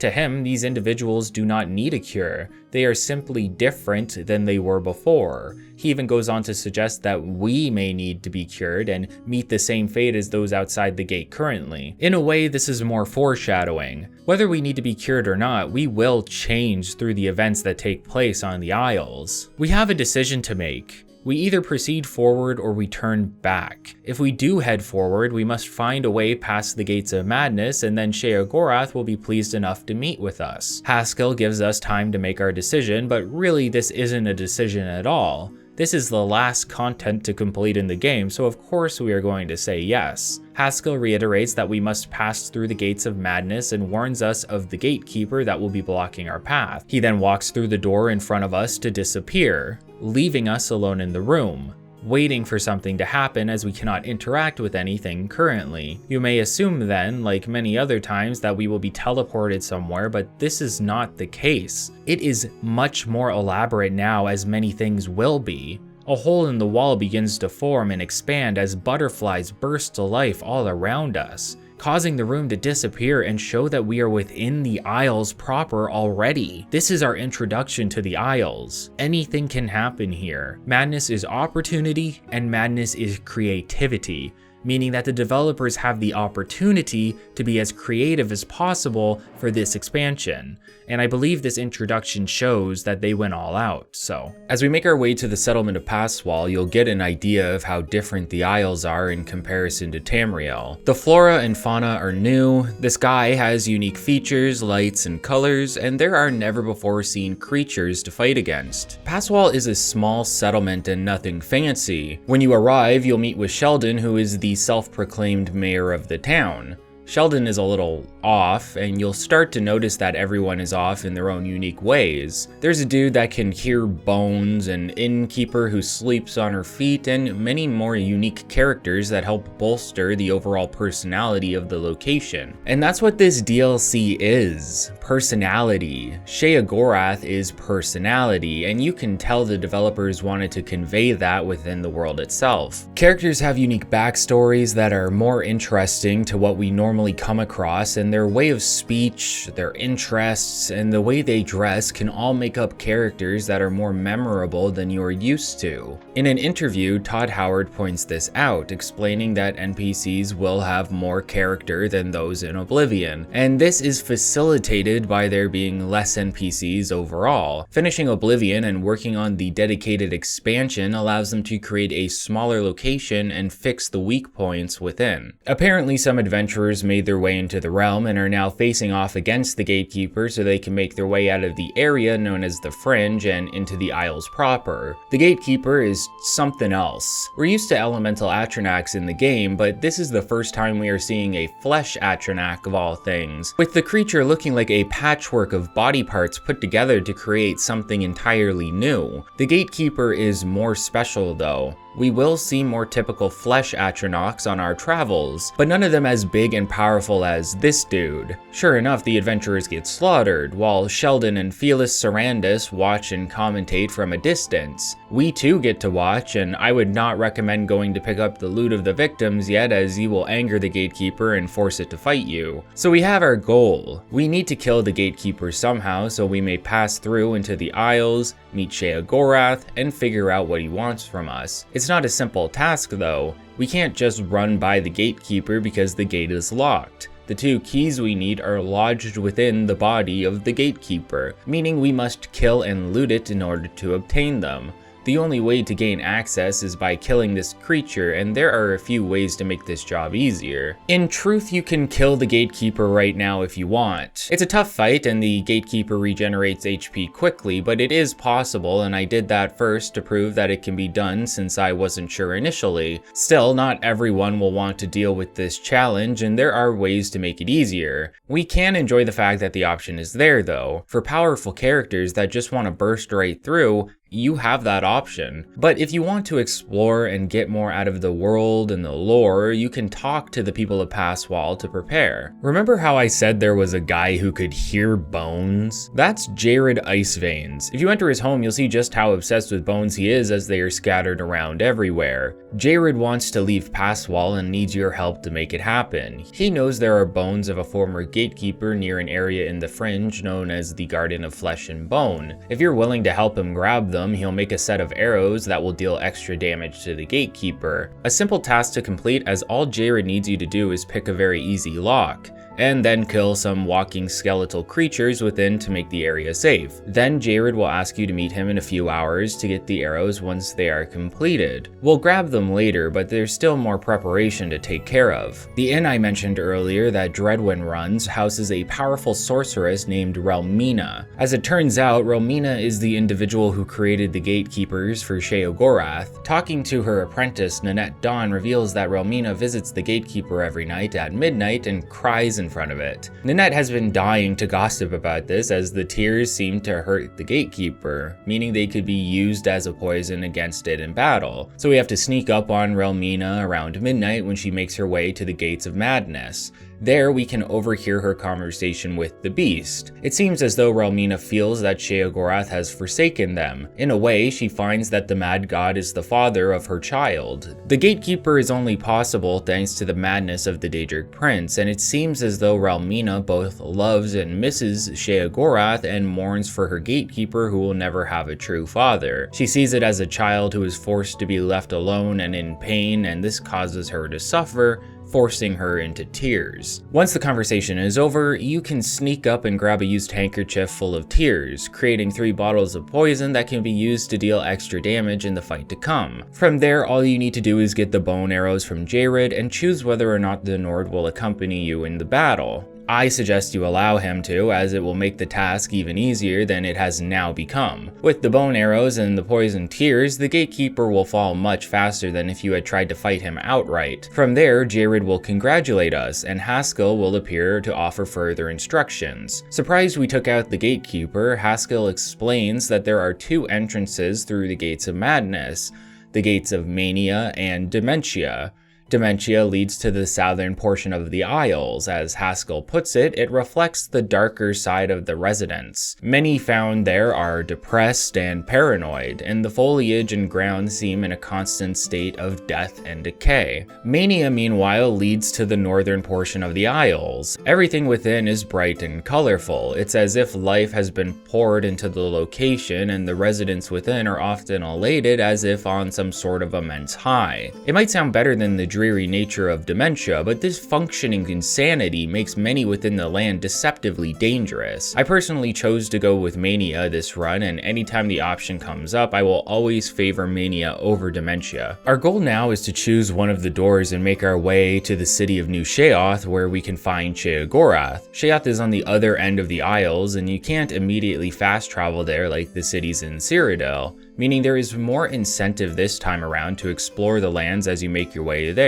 I'd imagine this was intentional for a few reasons. The Isles are smaller than the landscape of Cyrodiil. It doesn't take as much time to make it to New Sheoth, and the density of detail has been improved due to the area being so small. It makes sense that the developers would want to showcase these areas to you, and the best way to do that is to have you travel through them without the ability to immediately fast travel. Even if we could travel fast though, I wouldn't recommend it. Again, the Isles are small, and there are plenty of interesting areas to stop by, such as the Hill of Self-Death Making. That's not what it's called, but I don't want to get flagged on YouTube for a 10+ hour video. If you end up dead purposefully by your own hand, your ghost is left to roam the hill as a restless being, never to find peace. There's another unique location I want to bring up later, but we have to wait until we meet Sheogorath. In the meantime, I like to use this time to visit various settlements to complete some of the side quests found outside of New Sheoth, so that's what we'll do now.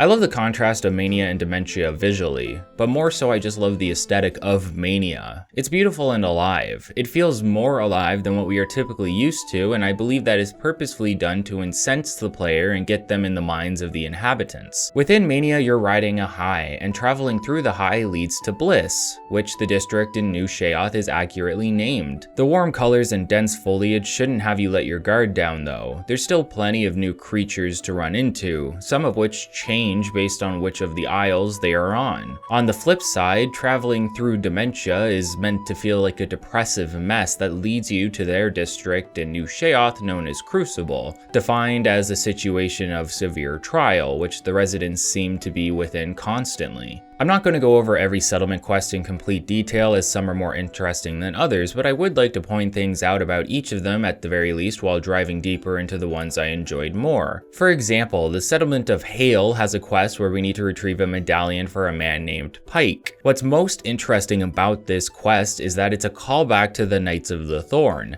Pike was once a member of the Knights but found himself in the Isles at some point. He finds the location peaceful and wishes to stay with a woman he has fallen in love with, but the medallion represents an important time in his past and he wishes to have it retrieved. I loved the callback, but was disappointed that we didn't get to engage with the topics of the Thorn outside of Pike's personal experience. We don't get to mention that we're an honorary member, that we saved the son of the Count, or anything of the sort. It would have added a lot more to the quest if those were at least optional dialogue selections, but they're not, and it makes the quest a basic retrieval mission and nothing more. On the other end of the disappointing quest spectrum, there is a Nirnroot style side quest where we need to deliver a large number of ingredients for a leveled gold reward. Marili Ulvin in High Cross wants a whopping 26 unique ingredients for her research. You're not just finding 26 Nirnroot here, each item is different and she gives you a list of what she seeks, offering you 10 gold per ingredient. Doesn't sound worth it, does it? After finding at least 6 ingredients, Marili will ask you to capture a creature for her. She starts with a Ballywog, then an Elytra, a Gnarl, and finishes off with a Scalen. Each of these creatures requires a certain amount of ingredients to have been delivered, starting at 6 and then continuing at 12, 18, and 24. I'm not gonna lie to you, I didn't do it. I didn't want to. Some of the most boring quests or tasks in Bethesda games are collectathons because their open world isn't designed to facilitate that mechanic in a way that's enjoyable. You know when collectathons are enjoyable? When that's what the game is about. Spyro, Jak and Daxter, Mario games. I don't want to scour the huge lands of Cyrodiil or the Isles for little things until I'm forced to look up their locations online. It's not a great experience and I don't believe it has a place in games like these. It doesn't help that your only reward for doing all of this is just sums of gold. Just a complete waste of time unless you want to fully 100% everything, and even then it feels like you are being punished for wanting to do so. This isn't like the Korok seeds where you're only expected to collect like 400 plus. This is an actual quest in the game. Why torture me like this?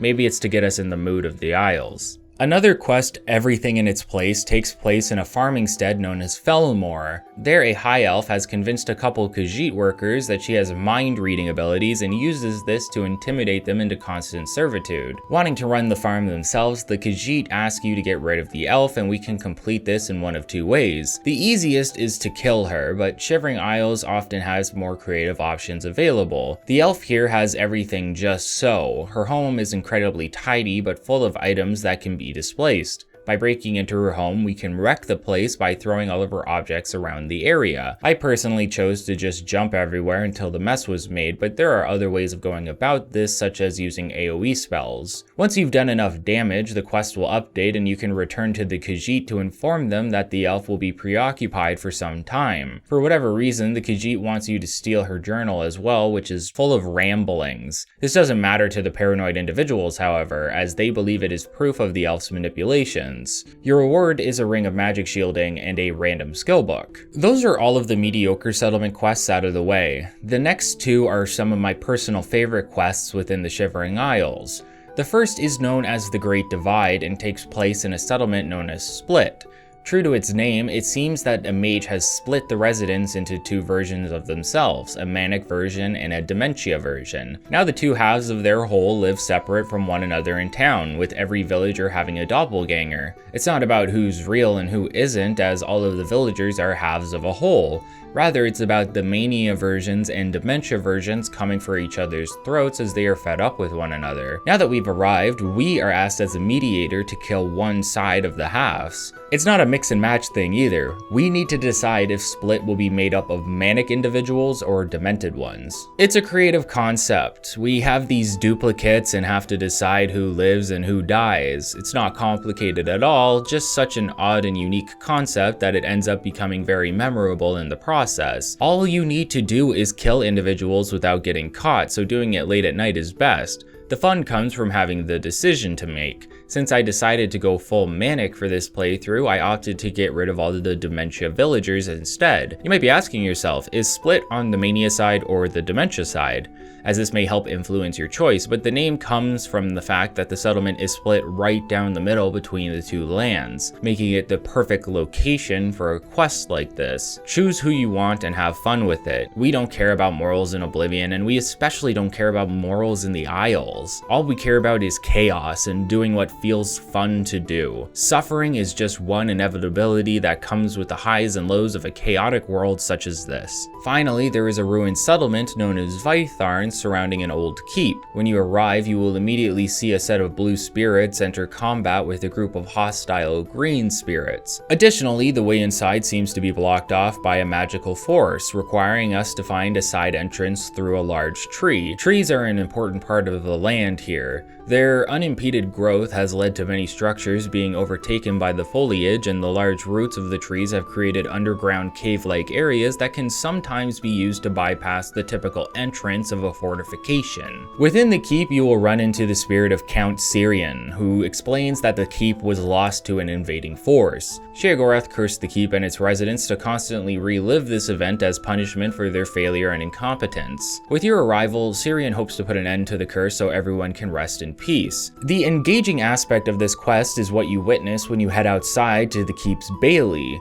Here you will watch the invasion play out, where several invaders make their way inside through a back door and slaughter the guards within before opening the gate to the remaining invaders. There are 3 individuals out there whose failures led to the invasion's success: Desideratus Annius, Althul, and Holoval Dreth. We have to search the keep for various spiritual items that can help us change the events that have come and passed. Through doing so, we can rewatch the battle and see how these changes have taken effect. If we start with Desideratus, we'll see that he is cowering near the start of the battle before running inside, claiming to be in search of his betrothed. A search will find a ghostly doll that we can add to our inventory. Apparently, this is the betrothed that Desideratus runs off to find. There are 2 ways to motivate him here, although I have never done this quest before and didn't realize that at the time. I personally found a flamelit altar and placed the doll within, destroying it. This is the insidious means of getting Desideratus to stand his ground, as informing him of the doll's destruction will give him nothing else to live for, allowing him to throw himself fully into battle. Apparently, you can also find one of the fanatics and give the doll to them, but I was too far into the quest to attempt this. By doing so, Desideratus will fight to save his belongings. If you watch the battle play out now, you'll see that Desideratus manages to kill one of the invaders, thus beginning to change the battle's outcome. By continuing, we will start to see more and more invaders be defeated, so we'll focus on the next individual who needs our help: Althel. For whatever reason, Althel is obsessed with counting and cannot leave her post for fear that no one will keep up the count. In between counting, Althel will explain that she needs her arrows, but that she can't go and get them. Apparently, the keep's blacksmith is hoarding all of the equipment in the armory. He made it all, but doesn't want to see it get damaged, so ironically, it never gets used. Behind him is a set of ghostly arrows, but he won't hand them over, forcing us to break in through the back and sneak up behind him to grab them. Handing them to Althel will allow another invader to be killed in combat. Finally, a mage needs more power to run the keep, but seems to run out of magicka. It's implied that he was born under the sign of the Atronach and therefore has stunted magicka, preventing him from regenerating his pool of power. Again, there's apparently 2 ways to solve this, and I actually found both of them this time without realizing that one would help me here. There's a ghostly Welkin stone that can be found within a mausoleum. Giving the stone to Holoval is enough to replenish his magicka. However, there is a chapel you can head into and activate a switch to open a secret entrance. Within is the Dagger of Depletion. If you give this dagger to Holoval, he will stab you and steal some of your magicka for himself. Both options lead to the same outcome, and another invader will be murdered in the next run through. However, you may notice that there is still one invader that makes it to the gate switch, thus dooming the populace within. That's because the final failure lies on Syrian, who was too scared to stand with his men in battle. Syrian will ask you to take up his helm and defend the keep in his stead, allowing us to replay the battle a final time, except now we are the ones who must take out the final invader. The helmet is cursed and placed on you automatically, making it impossible for you to leave until the quest is completed. Once we finish off the final invader, Syrian will congratulate us and the helmet will transform into an enchanted piece of equipment, a leveled helmet that provides fortifications potions and heavy armor and block. With the battle won, the curse will be lifted and the ghost within will disappear, finally free. There isn't a single quest like this in the rest of the game. The concept of manipulating the battlefield in some Edge of Tomorrow style loop fascinated me, and I feel it was a great showcase of how the developers wanted to try new and crazy things that would fit within the theme. Again, madness and chaos seem to be a natural complement to creativity. By creating a location like the Isles, the perfect storm was created that allowed the ideas of the quest designers to go wild, and offers storylines and mechanics you wouldn't expect if you had only played through the main game. It's why the expansion is so memorable. It feels like more effort was put into it in comparison to the rest of the games. We've only completed one main quest and multiple side quests, and this is already leaps and bounds more interesting than anything Knights of the Nine could have offered us, and we aren't even close to being done.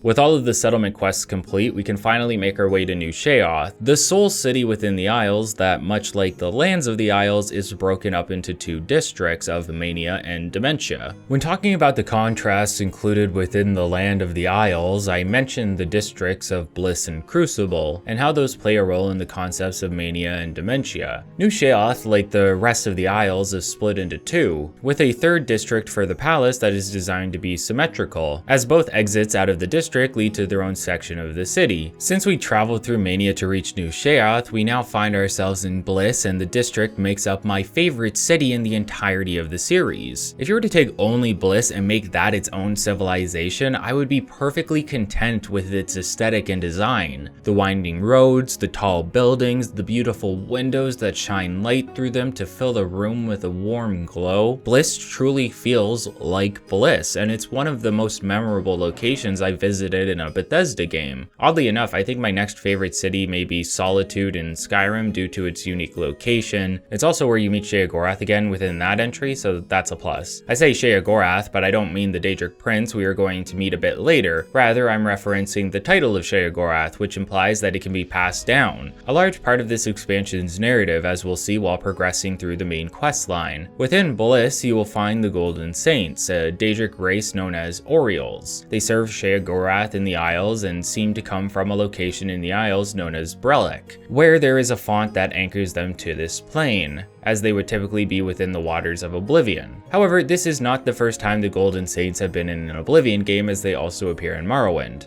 Crucible, meanwhile, lends itself to what we've already seen outside in the Isles, dark and dreary. Many of the individuals are paranoid, sick, tired, or angry. There's even a dueling club on one of the rooftops that you can visit weekly to watch some of the citizens fight one another. It's clear I have a preference for the aesthetic of Mania and Bliss, but Crucible too has its own appeal. Personally, I enjoy being able to jump onto and explore the rooftops of the district instead of having to take the streets below. It reminds me of Gran Soren from Dragon's Dogma, a game I have a lot of history with and another retrospective on. Like how Bliss is guarded by the Orioles, Crucible is guarded by the Mazken, or Dark Seducers. While the Golden Saints claim to be servants of Sheogorath, the Mazken seem to directly spawn from his will. However, their existence stems from the same means as the Orioles, suggesting that both were created by the Daedric Prince, but I haven't found full confirmation on this, so feel free to let me know. Both sides seem to be a matriarchal society, as we will mostly see female presenting warriors, with male presenting ones being more of a rarity and of lower status. Oriole and Mazken are bitter rivals. Sometimes their feuds can lead to immense violence, as we'll see in one quest later on.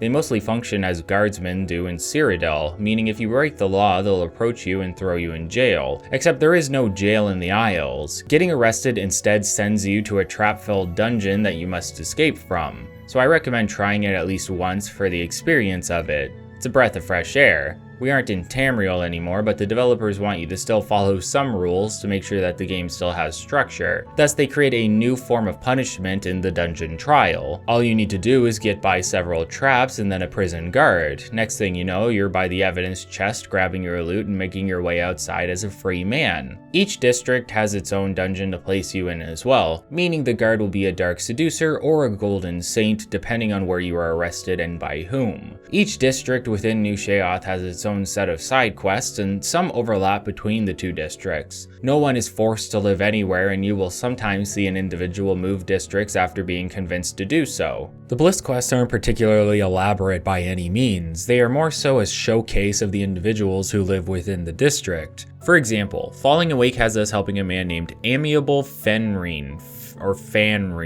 who has a severe fear of walls, as he is worried they will one day fall on top of him, believing the walls to be conspiring against him. Due to this, Fanrine hasn't been able to get a good night's sleep in some time, and we can offer our help in remedying this situation. The solution being to find someone who is homeless and getting them to swap places with him. As we can see, paranoia is not exclusive to dementia. Even those within Bliss have their own issues with it, as one may while high. You don't complete these quests for a reward, you complete them to experience the utter absurdity of the individuals living here. Fanrine will agree to sleep on a bedroll outside in order to be safe from the walls within his home, and your reward is a scroll that can cast Burst of Might, which Fanrine kept on him in case the walls ever attacked. The scroll boosts your strength and endurance while also placing a 100% shield on you. Each of these effects only lasts for 5 seconds, so just enough time to protect you from a crumbling wall. For other uses, not so much. Another quest has us helping Tove the Unrestful find 100 calipers and tongs within the world so he can use them to build a skyship. According to Tove, he knows when people will interact with him before they do and seems to live ahead of everyone in the future, at least in his head. So he's confused whenever someone interacts with him, as he believes they should already be working on the task he talked to them about. This means Tove asks us if we collected the calipers and tongs for him yet, which we haven't. However, I would venture to guess that this quest is not meant to be completed unless you really care about having all quests marked as such in your journal. Even the UESP only marks around 40 static locations of these items while offering more general advice for finding them. The point of the quest is how absurd it is, how you wouldn't want to complete it but may feel compelled to for completion's sake. In a way, completing such an insane quest puts you in the mind of a resident of Bliss. You have begun acting as they do and encouraging their behavior. You don't even need 50 of each item. 100 of just calipers will do, and you'll earn 5 gold per item for a total of 500. Doesn't sound worth it for all the effort, does it? Hilariously, if you head to Tove's home, you can actually find the boat project as a work in progress, though he ends up stopping the project once you bring him all the calipers and tongs. Another quest is designed to briefly introduce the concept of the Zealots and Heretics, two factions that are rivals against one another. The Heretics live in camps around Mania, while the Zealots do the same in Dementia. Each follows the teachings of Arden Sul, a previous ruler of the Isles who also happened to be a prophet. His death and life is widely contested between the two sides due to their warped understanding of right and wrong. The Heretics believe Sheogorath to be a mortal who is only wearing the title of Sheogorath, which is potentially more accurate than you initially realize. Even if he was the Daedric prince in their eyes, they do not believe the Daedra to have the right to rule and believe Arden Sul to be their one true leader. Conversely, the Zealots worship Sheogorath incessantly and believe Arden Sul to be an aspect of Sheogorath. Each faction has their own robes and summon specialities. Heretics summon hungers and Zealots summon flesh atronachs. The two are at war all the time, and this can affect the location of the item we need for the quest, the Fork of Horripilation. I guess Horripilation is a fancier way of saying goosebumps, or that feeling you get when your hairs stand on end. The location of the fork can change over time as the Zealots and Crusaders fight over it. It initially starts at Longtooth Camp on a table, but will move over time until you retrieve it. The Argonian, Big Head, is obsessed with forks and thus wants to retrieve this special fork for his collection. Completing the quest allows you to explore the Zealots and Heretics a bit and nets you a skill point in either blade, sneak, or alchemy. Apparently Big Head's radiant AI causes him to steal forks around Bliss, and this can cause him to be attacked by the Orioles. He isn't an essential character, so this can lead to his death, meaning if you want to complete the quest, it's best to do it as soon as possible. Bliss quests are short and sweet, designed to show the obsessive nature of the individuals who live within. No reward feels worth the effort you put into the quest, but that isn't the point. The point is the ride, because that's what Shivering Isles tries to be, a wild ride from start to finish, where anything can and will happen. However, the quests within Crucible end up being a little more involved as we explore the depravity of the dementia-based district. Still, Bliss is my all-time favorite settlement in the game. The only downside to this place is that you cannot purchase a home within New Sheogorath, but you won't be needing one once we're done anyway. Additionally, Crucible has a side quest that unlocks a safe storage area for us. Plus, there's a main quest that does the same in Crucible as well. In terms of numbers, Crucible has a few more quests to complete in comparison to its Manic counterpart. I'd say that they are more interesting overall as well, even if the location isn't my favorite. Some of the quests are simple enough, of course, like the one where you need to help an orc named Ushnar get rid of a Khajiit beggar that has been following him around. Ushnar is terrified of Khajiit and begs you to get rid of the beggar somehow. As it turns out, Ushnar raises dogs and often has one around him. Bishna, the Khajiit in question, loves dogs, explaining why he follows Ushnar around. If you remember the previous Sheogorath Daedric quest, you can understand why this is a little weird. The easiest way to get rid of Bishna would be to kill him, but you can instead convince him to try living in bliss if you can get his disposition high enough. Apparently the amount is dependent on how far you are in the main quest, as your rank within the community will change with it. I'm also told you can steal dog food from Ushnar's house and give it to Bishna, forcing him to be attacked by the dog, although I've never tried this. Kinda messed up. I just convinced him to move to Bliss because I have this bonkers 1-second personality and Speechcraft 100 buff that lets us bypass any disposition checks. As a reward, Ushnar will give you one of his dogs as a pet. However, this dog has been skinned. Kind of terrified me as I forgot about it after he told me, and it takes 24 in-game hours for him to show up. The worst part is that the dog isn't essential, so he can die very easily. A few more minimal quests include a dungeon crawl where you need to retrieve a cure for sickly Bernice, who is always, she's always sick. Even when you venture out and get the cure for her, she still seems to be sick. Apparently a traveler told her about the cure's location in exchange for a free room, so it sounds like Bernice got scammed, but nothing ever comes of this. There's also a thief bothering everyone in town named Berthor who you can deal with in a number of ways. You could kill him or hear him out. Turns out he just needs to finish his pearl collection and needs 5 flawless pearls. Delivering these to him will stop him from robbing in the future, and you can get a leveled gold reward. Alternatively, if further along in the main quest line, you can report him, which does nothing, but it does allow you to complete the quest all the same. Just like real life. My least favorite quest from Crucible has to be the Museum of Oddities. Similar to the settlement side quest I mentioned not completing, and similar again to needing to collect the calipers, this quest expects us to travel around collecting various items to be returned for a reward. I've already explained why I feel quests like this don't work very well in games like Oblivion, so I won't repeat myself there. The main benefit of finding the various artifacts is that you both get paid for their retrieval and they get displayed in the museum, meaning you can actively see your contributions at work. However, I could never be bothered because I believe these quests to be nothing more than a chore to take up time. Quests that want you to retrieve artifacts or other items are best when they are small amounts of unique pieces. Another quest in Crucible does this well and acts as an example of what the museum does wrong.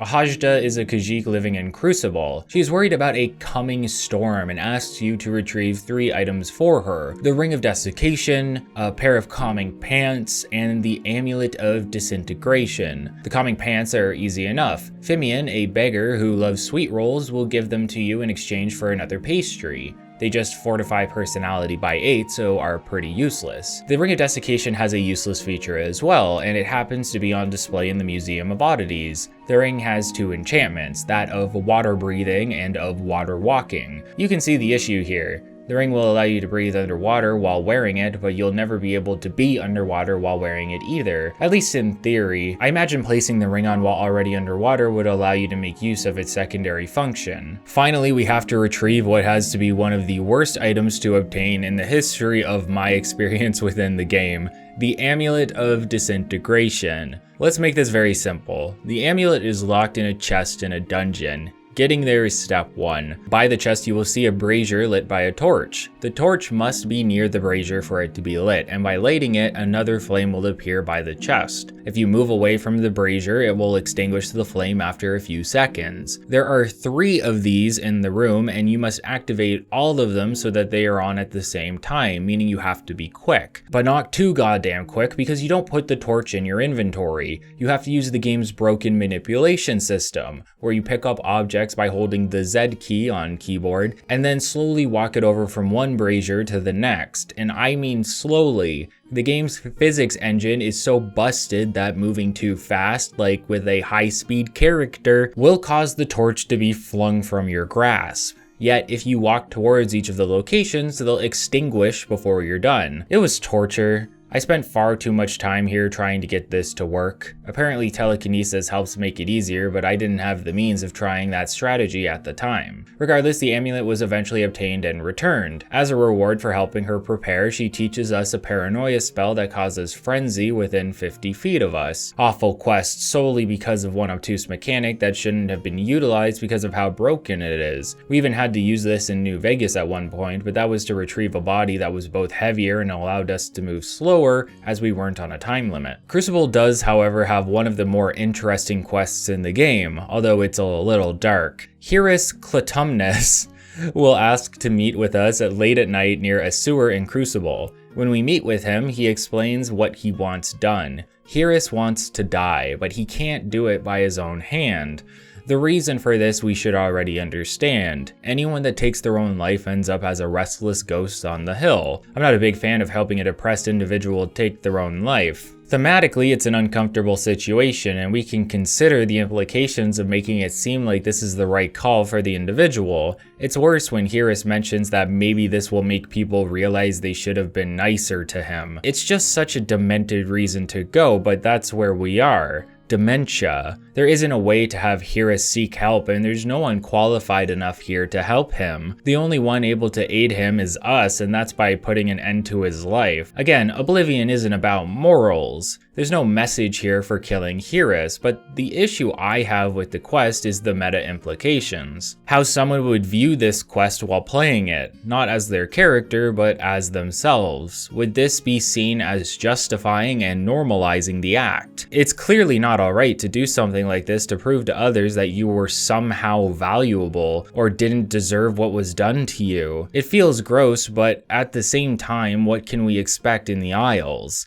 Sometimes gross things are just that, they're gross. And in the eyes of these manic and demented individuals, things that we find unappealing have been justified here. I think it's important for anyone playing to make sure that they have a full understanding of the setting and context, because it's a serious topic that gets played for laughs, and that can be damaging to some people. This is further asserted when it comes to killing Hieris. We could sneak attack him and be done with it, sure, or we could outright murder him, which he begs us not to do as he wants to be taken unaware. However, there's a much easier way of going about it. Hieris will always stand atop a high series of steps overlooking the city. By talking to him here, we can push him off the ledge and he will be flung into the air. He even thanks us for bringing him peace at last as he plummets to the floor below. What follows this end? A nearby Dark Seducer will chime in that they should probably put a railing since this happens all the time. Cue laugh track. After his death, you can find a key to his home on his body. Within is a jewelry box that has the Ring of Happiness within and Hieris' will. The ring is leveled and provides feather, personality, and water walking bonuses, as well as emitting light around you. I guess this was worn by Hieris to try and help him cope through his suffering, which is an awful thing to think about. That's Crucible for you though. Dark and dreary. People seem to live in a constant state of suffering and dread. You can maybe understand why I prefer the aesthetic and vibes of Bliss over this terrible counterpart, but it's impactful to say the least. Both districts show immense opposition to one another in design, but as I said earlier, people are not forced into one camp or the other. Bishna managed to move into Bliss after all. It's all about where your mind is at the time. What form of madness are you currently experiencing? That's what the Isles are all about. There's one final side quest I have yet to mention because it's tied to both Bliss and Crucible. The Antipodean Hammer is a quest centered around two blacksmiths, one in Bliss and one in Crucible. In Bliss, Dumog Grobonk can make armor out of amber if you provide it for him. In Crucible, Cutter can make madness armor if you provide madness ore. You find these by exploring various locations around the Isles. What's important is finding matrices while you're traveling, as there will be some for amber equipment and madness equipment. Finding a matrix will allow the blacksmith to make an enchanted version of a typical piece of armor. If you have an amber glove matrix and bring it to Dumog, he can create an enchanted set of gauntlets for you, although I found these enchantments to be underwhelming. Amber gear is light and Madness gear is heavy, allowing you to specialize in what you see fit. I personally went with light armor, as I always do, although I ended up wearing the headpiece solely. It's time to start down the final road in front of us. We've seen everything there is to see and done every optional task that I haven't deemed too obtuse to complete. All we have left to do now is meet with the Prince of Madness and finish the game once and for all. Oh yeah, I also ran into this person. Oh no. Oh no no no no no. Oh no no no no no no no no no no no. Me.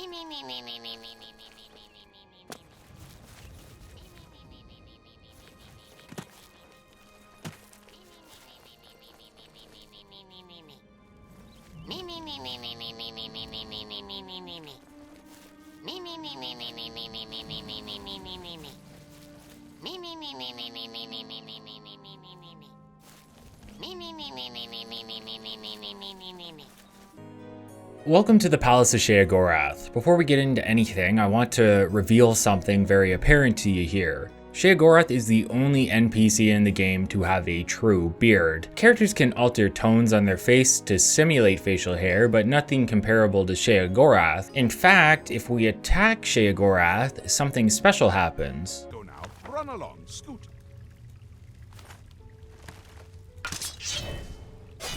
You really shouldn't have done that. Enjoy the view.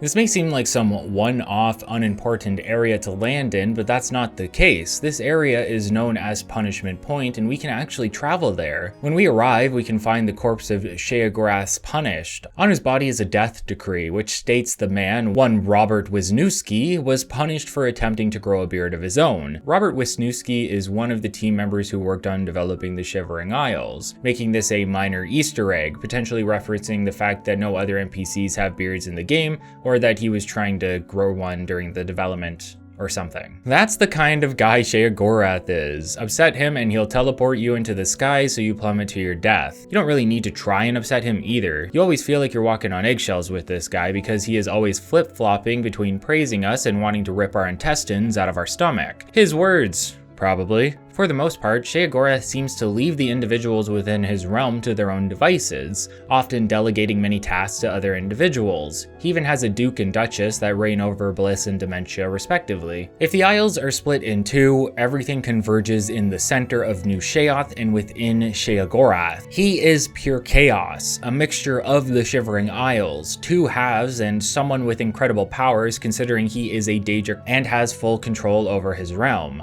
Well, mostly. Daedric princes are powerful, but they still need to work and get things done. There's a reason he has a gatekeeper and staff. Daedric princes can still be overpowered after all. We saw it with Dagon and we'll see it again later. Sheogorath is a character through and through. You can tell Wes Johnson loved his role in it and he went all out for the prince considering he's the central character of this expansion. Wes Johnson goes all out anyway, to be honest. Terrible clothing choices, the only beard in the game, and an exaggerated mixture of Scottish and Irish accents all combined for one of the most memorable characters within Oblivion since Lucien Lechance. Sheogorath has been looking for a mortal that can make it to New Sheoth. That turns out to be us, and now we are his champion. The realm needs saving, or so he says, and our help is required. The Grey March is coming, but we don't know what that means, and Sheogorath doesn't have the time or patience to explain it to us right now. Instead, we're going to start running several errands to help bolster the Isles for the coming threat. Our first stop is Xedilian, a fortification used for taking care of unwanted visitors that may get past the gatekeeper or into the Isles through other means. So off to Xedilian it is, and what transpires is a dungeon crawl through one of the many found within the Isles. The upside is that their design differs from what we are used to in Cyrodiil, so it's at least a refreshing experience at the start. Sheogorath provided a manual to the fort which explains the ins and outs of how it functions, although we'll save most of that for later. The important thing is is that the Resonator of Judgment requires 3 focus crystals to be activated, and those crystals have been stolen by a tribe of Grummites, forcing us to slaughter their shamans and take back the crystals which they fashioned into staves. You can think of Grummites as the Isle's equivalent to goblins, and we'll be fighting a lot of them throughout our journey here. In terms of introductions to the world past the Fringe, I can't say this is the best example of things to come, although there will be plenty of dungeons we do have to trek through. Luckily, once we activate the Resonator, things get more interesting. After the Resonator turns on, a teleportation pad will become active. Interacting with it takes us further into Xedilian, to the Halls of Judgment where we meet Caliban, who is happy to see us.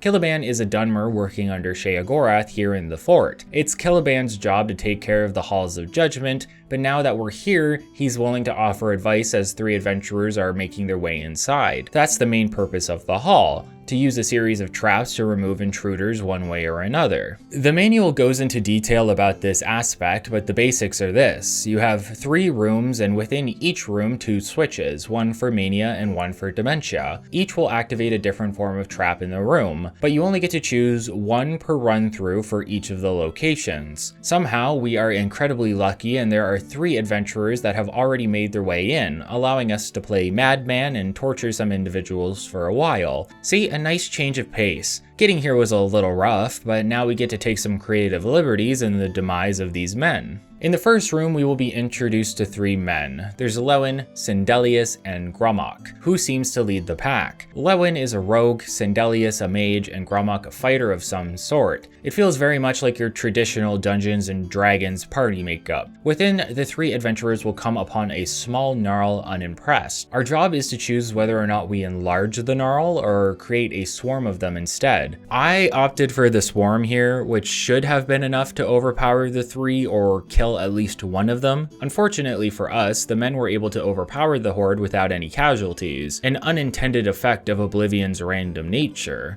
However, Leyawiin has to die here as all of the dementia options lead to death, so it ends up being scripted that he will die at a certain point regardless of if he's being attacked or not. I guess I can't fault the developers too much for this. Like I said, the game is fairly random. Sometimes the underdogs will come out on top even if they aren't supposed to. If dementia is certain death, then mania is insanity. The giant gnarl option would have caused Leyawiin to lose his mind over the idea of certain death and prevent him from moving forward. Maybe you can see the game plan now. Each room will find a way to prevent one of the men from continuing until there is no one left, and from here I started to choose the mania options as I found them more creative overall. Take the next chamber as an example. Grummock and Sindelius find the treasure they were seeking locked in a cage, but it seems almost too good to be true.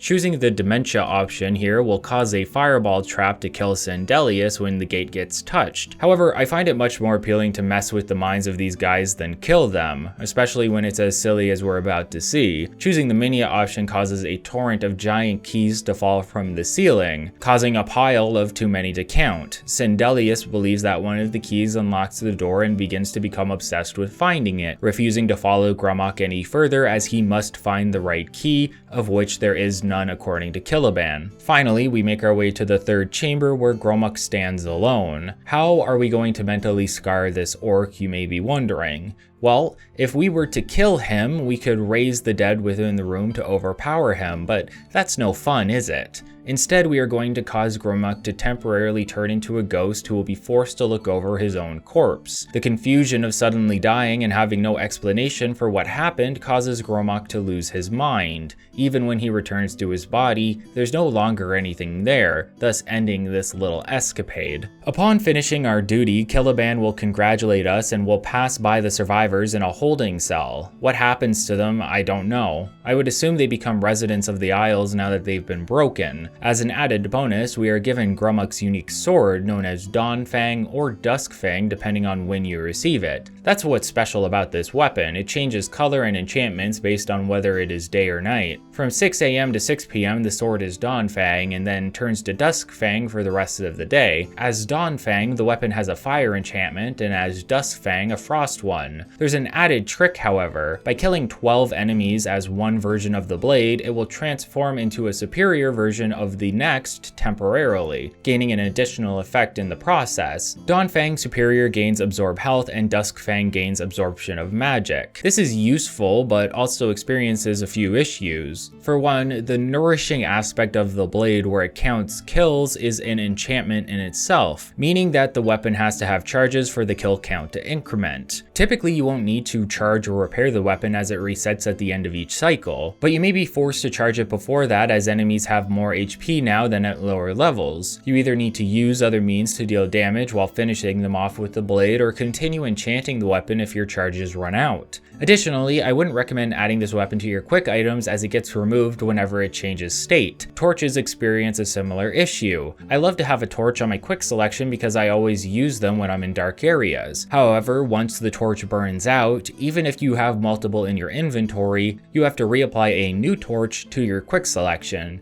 You'd think the developers would have considered this issue for stackable items. What if I wanted to have some potions ready to be selected? Do I only get to assign one of them and then the selection is empty afterward? A minor yet very annoying oversight that I experience constantly throughout this run. I actually noticed at one point that the torch that I burned out would be the last torch I would need for the entirety of this playthrough, and I felt a sense of relief that I wouldn't have to assign it any longer. We aren't done within the halls yet, I'm afraid. Once we have completed the task with the adventurers, we end up being ambushed by crystalline-like Knights of Order. These are some of the main militaristic forces of the Grey March who serve under Jyggalag, who we haven't heard about just yet. The knights spawn from crystal obelisks that sprout out from the ground when they are invading, but they're pushovers. I recommend collecting their hearts whenever you can, as they can be used to open special chests and will be necessary later for destroying their obelisks from time to time. After saving Caliban, he will thank us again and we can head back to New Sheoth and report to Sheogorath. All in all, a pretty good sequence of events. There's something gratifying about playing with the lives of incompetent adventurers while you watch from above. Hell, I think an entire game was created around that concept, so I guess you could say that Oblivion pioneered it.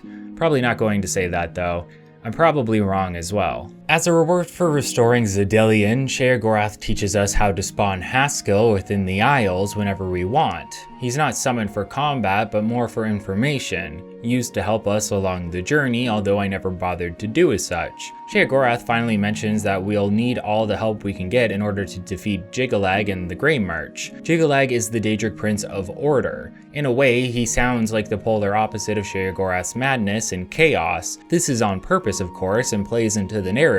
Where chaos brings life, variety, and color, order brings bleak and colorless death. It's boring. The Grey March is an event that happens at the end of every era where Jyggalag invades the realm and lays waste to it, forcing Sheogorath to rebuild. However, we'll soon see that this is not a full restart. Rather, Jyggalag just pillages all of the settlements and people he can find. Some are known to survive and continue living within the Isles, though this seems incredibly rare. Sheogorath wants to remedy that, wants us to understand the realm's way of life, the lives of Bliss and Crucible. In order to do that, we need to meet with the leaders of each side, Duke Théoden of Mania and Duchess Syl of Dementia. We're to meet them for work as a means of learning what they're about in Sheogorath's own words. This means we have a couple of quests to get taken care of, starting with Théoden. The first thing you'll notice about Théoden is that he doesn't seem all there. That's par for the course with everyone here, but Théoden especially so. This is due to his addictive desire to experience intense highs at every waking moment. He is the personification of self-indulgence,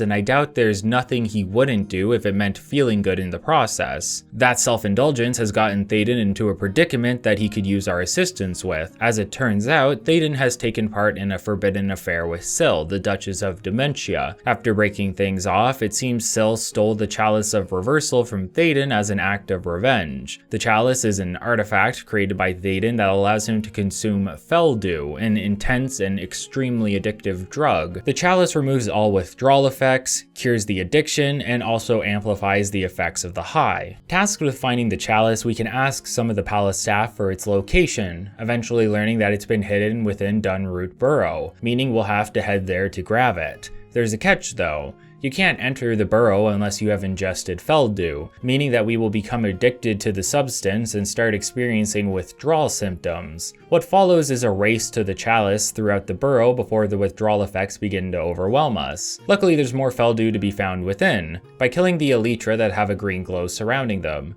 If you do so, you can loot their corpses and find additional Feldew for the journey. Initially, the Feldew provides positive bonuses to intelligence, strength, and agility, but these will gradually shift to more negative tiers of withdrawal, knocking some attributes down by 15 points and others down by 10 while damaging your total health. Therefore, this dungeon run is more involved than the others. We need to travel through the burrow, kill green elytra, and take the Feldew from their corpses. By successfully doing this along the way, we'll eventually arrive within the Sanctum, which houses several Feldew addicts guarding the chalice. By dealing with them and grabbing the chalice, we will be permanently cured of our addiction and can make our way back to Theoden to finish the quest. Apparently an obelisk can spawn as you make your exit from the burrow. Believe it or not, I didn't know that this was something that could happen outside of a few key quests. Apparently you can seek them out and destroy them for loot, which is news to me as of writing this. Guess I didn't explore as much as I thought. The whole point of the quest is to experience what mania and bliss is all about. Self-indulgence, addiction, euphoria. We become like the people of bliss in the process, working through our own experiences and addictions as well. But it's only a taste of it. Just a little bit so Sheogorath can show us what the Isles are like. Once we have the chalice, we are cured, but we will always have the experience of Feldew in our memories. With Theoden taken care of, we still need to meet with Syl to learn about Crucible and Dementia. Syl is rather hostile on the first meeting. I don't think that ever really changes actually. As the Duchess of Dementia, Syl experiences intense paranoia and believes there are forces plotting her undoing. As a third party, she tasks us with figuring out who's out to get her, while bestowing upon us the title of Grand Inquisitor and ordering Hirdir to follow us around during our investigation.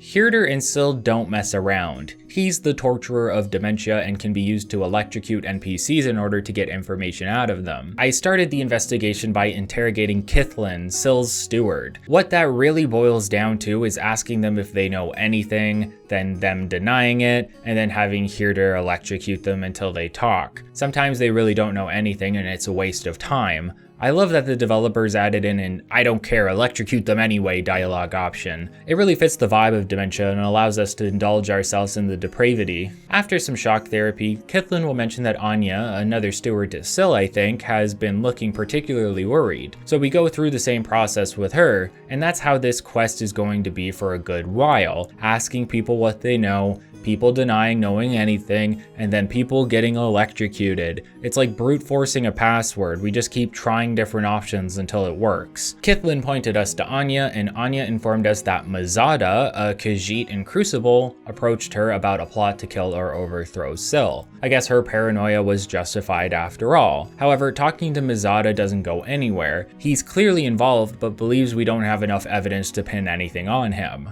Since we can't get anything from the Khajiit currently, it's suggested that we ask some of the Crucible citizens. There's a few people that will divulge info, but I went with sickly Bernice, who is still sick by the way. After some more electrocution play, Bernice mentions that Mazada meets with a dark seducer named Leyawiin every night, allowing us to sneak up and eavesdrop on their conversation. They'll discuss how you interfered with their attempts at recruiting Anya and how they'll have to find someone else. Apparently there's a group of residents that want Syl dead due to her affair with Theoden. Confronting Mazada with this information is enough for him to cave and ask us to meet him in his home later where it's safe. Unfortunately, it's not safe enough and we find him murdered within his own home. Luckily, we can find a cupboard key on his body, and within is the ceremonial sword of Leyawiin that was meant to be used in the assassination. Additionally, there's a note written by the Khajiit that implicates Mehreen, another resident of Crucible. Confronting Leyawiin with all of this information will force her to confess and also pin the blame on Mehreen. We can then confront Mehreen, who will also fess up about her misdeeds solving the case. With this information, we can return to Syl and let her know what has been going on. With the news, Mehreen will be placed in a cell within the torture chamber. We can follow Syl to watch her address Mehreen before killing her in front of us. Case closed, and another aspect of the Isles presented to us. Paranoia and espionage go hand in hand within Crucible. Everyone is out to get everyone else or scared of everyone else, and sometimes the only way to get things done is with a little bit of electric torture. Now that we have a better understanding of the two halves of New Sheoth, Sheogorath wishes to bolster the morale of the citizens and their respect of his new champion by having us relight the Flame of Agnon. This flame will be carried from a fort known as Sylarn and back to New Sheoth, where we will have to make a choice as to which side we will deliver the flame, changing our rewards in the process. It's not as simple as it sounds though. Sylarn is guarded by both Golden Saints and Dark Seducers who are currently waging war against one another. Both wish to control the fort and relight the Flame of Agnon, but neither is allowing the other to succeed. We have two initial options here. We either side with the Dark Seducers or the Golden Saints. Siding with the Seducers will force us to defend against the attack of the Saints, while the other option will have us participating in the attack. There's plenty of other options once you've made this choice. You can, for example, convince the Seducers to guard the trap-infested Underkeep instead of the main passage, and then convince the Saints to attack the Underkeep by making them believe it will be less guarded, thus dooming them. Or we could have the Seducers defend the Underkeep and help the Saints attack through the main passage. There's a lot of variety here for how you want to go about this. I personally ended up just steamrolling the Seducers without any trickery. You have plenty of Saints to back you up, so making your way to the flame is a breeze. Once the fighting is over, you'll be informed that the only way to light the flame is for a Seducer or Saint to sacrifice themselves, which they see as an honor. Once the flame is lit, we can walk into it to be enveloped in its light, which doesn't seem to burn. Then we can return to New Sheoth and choose which side gets the flame to boost their morale. Again, I went with Mania here and was rewarded with the Raiment of Arden Soul, a heavily enchanted piece of clothing. Alternatively, you can light up Dementia and receive the Raiment of Intrigue, which is a similar piece of enchanted clothing. With the flame lit, Sheogorath will be within the Sakellum Arden Soul to congratulate us. Now that the people are on our side, it's time to place us in a position of power.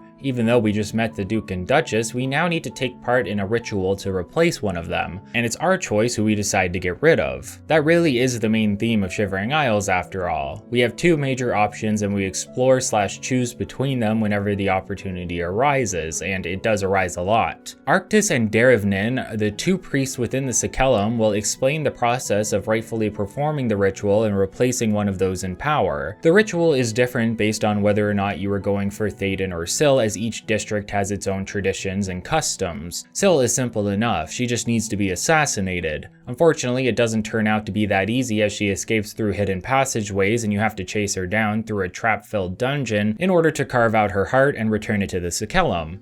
Brutal. But since we are sticking with Mania, it will be Theoden that is the focus of this retrospective. I also find his death to be the more interesting of the two rituals. It will be explained to us that when a Duke or Duchess of Mania feels it is time to step down, they will perform the ritual by ingesting a heavy quantity of green mote, another potent drug, causing an overdose. The effects of the overdose are that the individual's heart explodes within them. It takes 3 samples of green mote to kill someone this way. Once you have obtained some, you can kill your own character as well, which was a nice addition. Eating 1 or 2 is fine, but eating a third while under the effects will automatically kill your character. So we understand that we need to get some green mote for Theoden. He eats it with every meal already, so we only need 2 additional samples. Talking to Wide-Eye, the servant of Theoden, we can learn that they have a secret green mote silo where they store all of it to prevent it from being misused to cause overdoses. She won't tell us where it is, but we can tail her to find a hidden entrance to the silo and follow her inside. Then it's just a stealth mission as we make our way past the guards and Wide-Eye to the silo proper and collect the green mote before making our escape.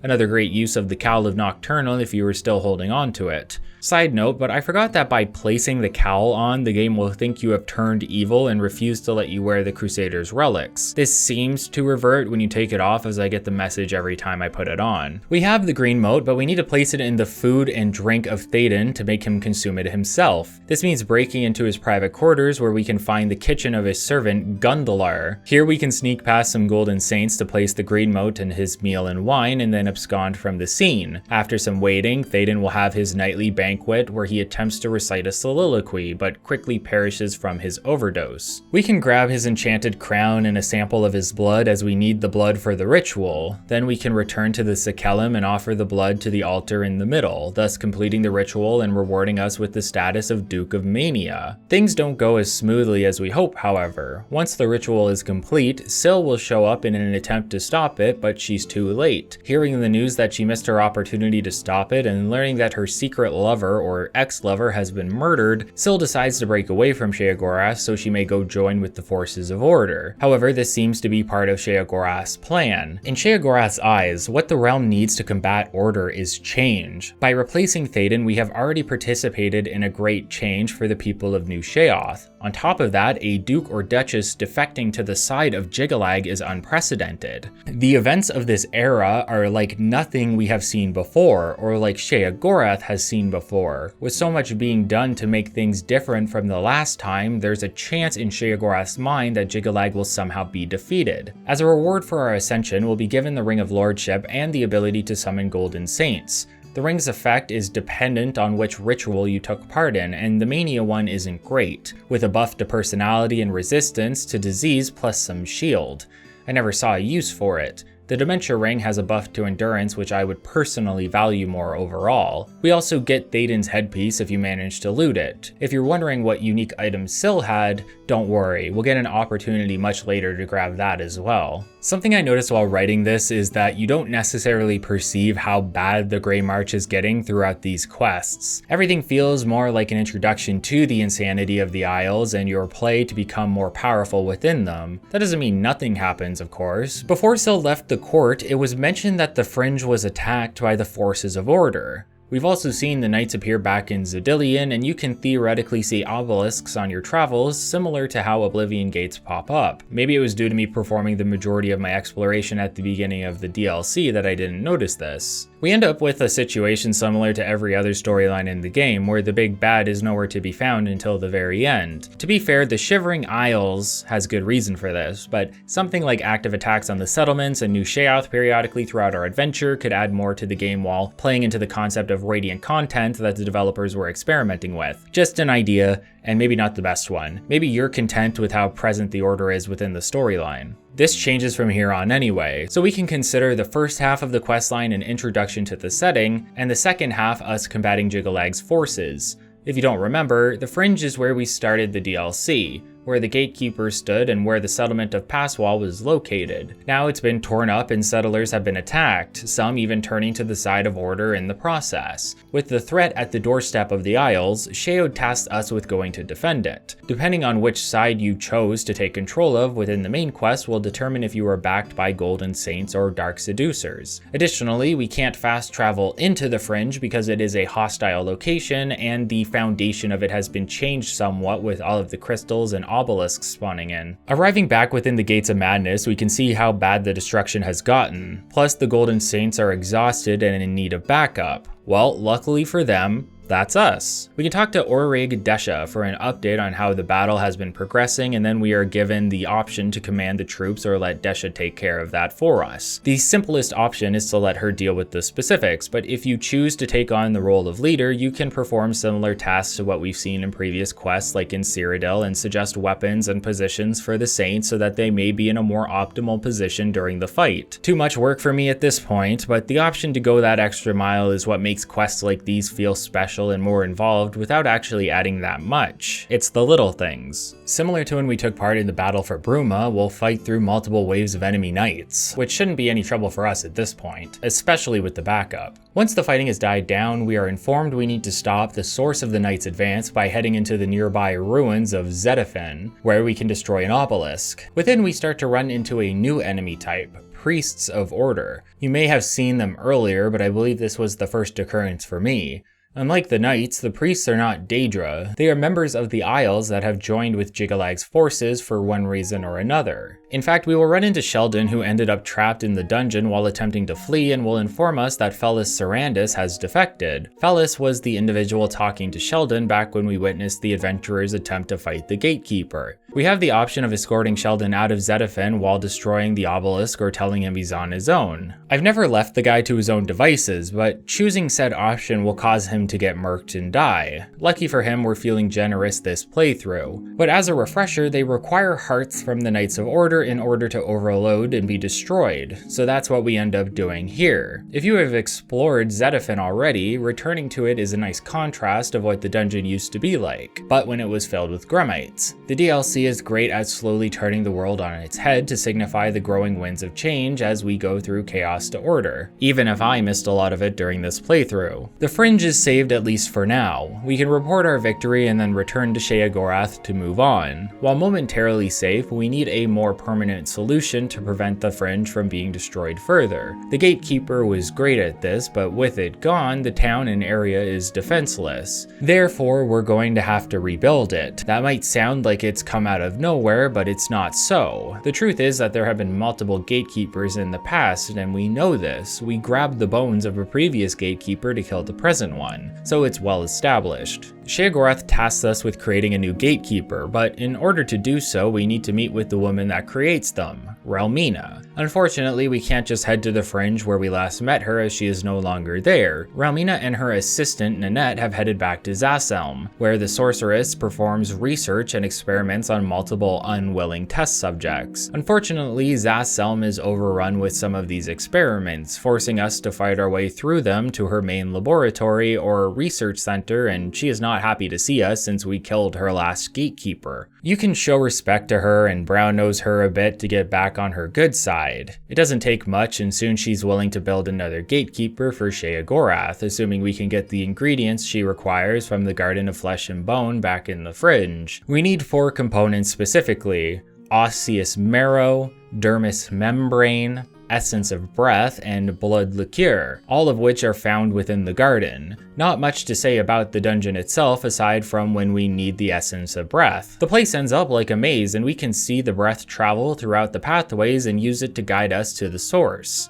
Fun little mini mechanic to give the dungeon flavor, but the rest of it is more of the same and not particularly interesting. I was definitely getting tired of the process by this point in the DLC, and the dungeons would continue to wear out their welcome. We can return to Vaermina with the ingredients, and thank God they set up a fast travel point by a secret entrance that lets us get right back to her without traversing the dungeon again. Before we create the Gatekeeper, we get to choose the limbs and organs that will make it up, and in turn change how the Gatekeeper functions slightly, or rather what type of buffs it will have. For example, there's 2 heads to choose from, the Angry Mind and the Helm of Power. Choosing the former will fortify its willpower by 20, and the latter will do the same for strength. Activating the Gatekeeper when it's complete can also bestow upon you a greater power, so you can momentarily gain the same benefits that the Gatekeeper does, such as the 20 points of strength. For arms, we have a selection of bashing, chopping, and slashing. However, bashing and chopping both fall under the blunt category in this game, so it's more an aesthetic difference between the two. The other arm is for elemental shielding, and you can choose between fire, ice, and shock. The chest option can fortify the Gatekeeper's health or magicka by 50 points. Its heart can reflect spells or damage, and its legs fortify agility or endurance. I believe I went for a tanky build overall. As neat as the customization aspect is, you're not going to see it in action very often. Really, you're only going to see it once when the Gatekeeper defends against the Knights of the Order. However, the real benefit is that of the greater powers you can gain, even though I find most greater powers annoying to fully utilize due to their limitations of being daily effects. Rarely if ever is there a need to make use of them. Once the Gatekeeper parts have been selected, we have to travel back to Passwall to watch the summoning ceremony. Once again, we get a unique animation and effect that I didn't expect to see this late in the game, as a pool of magical water begins to form in front of us. I seriously mean this, but I am always actively surprised when I see something new in this game or effects that are one-offs. Soon the Gatekeeper will be complete, made up of the individual pieces that we chose for it, and just as we have the Gatekeeper ready to go, Passwall is once again attacked by the forces of Order. However, we do not need to stay and fight for this. We can leave the Gatekeeper to its own devices and it will slaughter the forces with ease. Although I did choose to stay and watch for footage sake, and I noticed that Feldus was among them as a priest of Order. I guess he really did defect to Jiggalag's side. We can return to New Sheoth, and as an extra bit of narrative, Sheogorath will reveal that when the time comes, we will have to face Jiggalag without him. because the two are one and the same. Sheogorath is Jyggalag and vice versa. Originally, there was only Jyggalag, but fearing his power, the Daedric princes cursed him to a life of madness, thus turning Jyggalag into Sheogorath. Technically speaking, Jyggalag has full rights to his realm, although who cares about who has rights here? As far as we are concerned, this is the realm of Sheogorath and of madness, and it's our job to stop the Grey March. This is what happens at the end of every era. Sheogorath transforms back into Jyggalag momentarily to wipe the slate clean, and then reverts back to his cursed form to start building all over again, something that frustrates Sheogorath greatly. In this game of openness or freedom, rarely are there choices to make that have a significant impact on the story. For example, we can't choose to side with Jyggalag at any point and turn the Isles over to him. Even if we did, he would just revert to Sheogorath afterward anyway. Instead, most of the narrative is on rails, with small choices that can be made here and there, such as choosing which Daedric artifact to sacrifice. Based on what you may be used to playing, that could sound very limiting, but there is no promise here to make a game full of grand choices that change the very nature of your character and the plot. That's supposed to be Mass Effect, which both succeeds and fails at that, but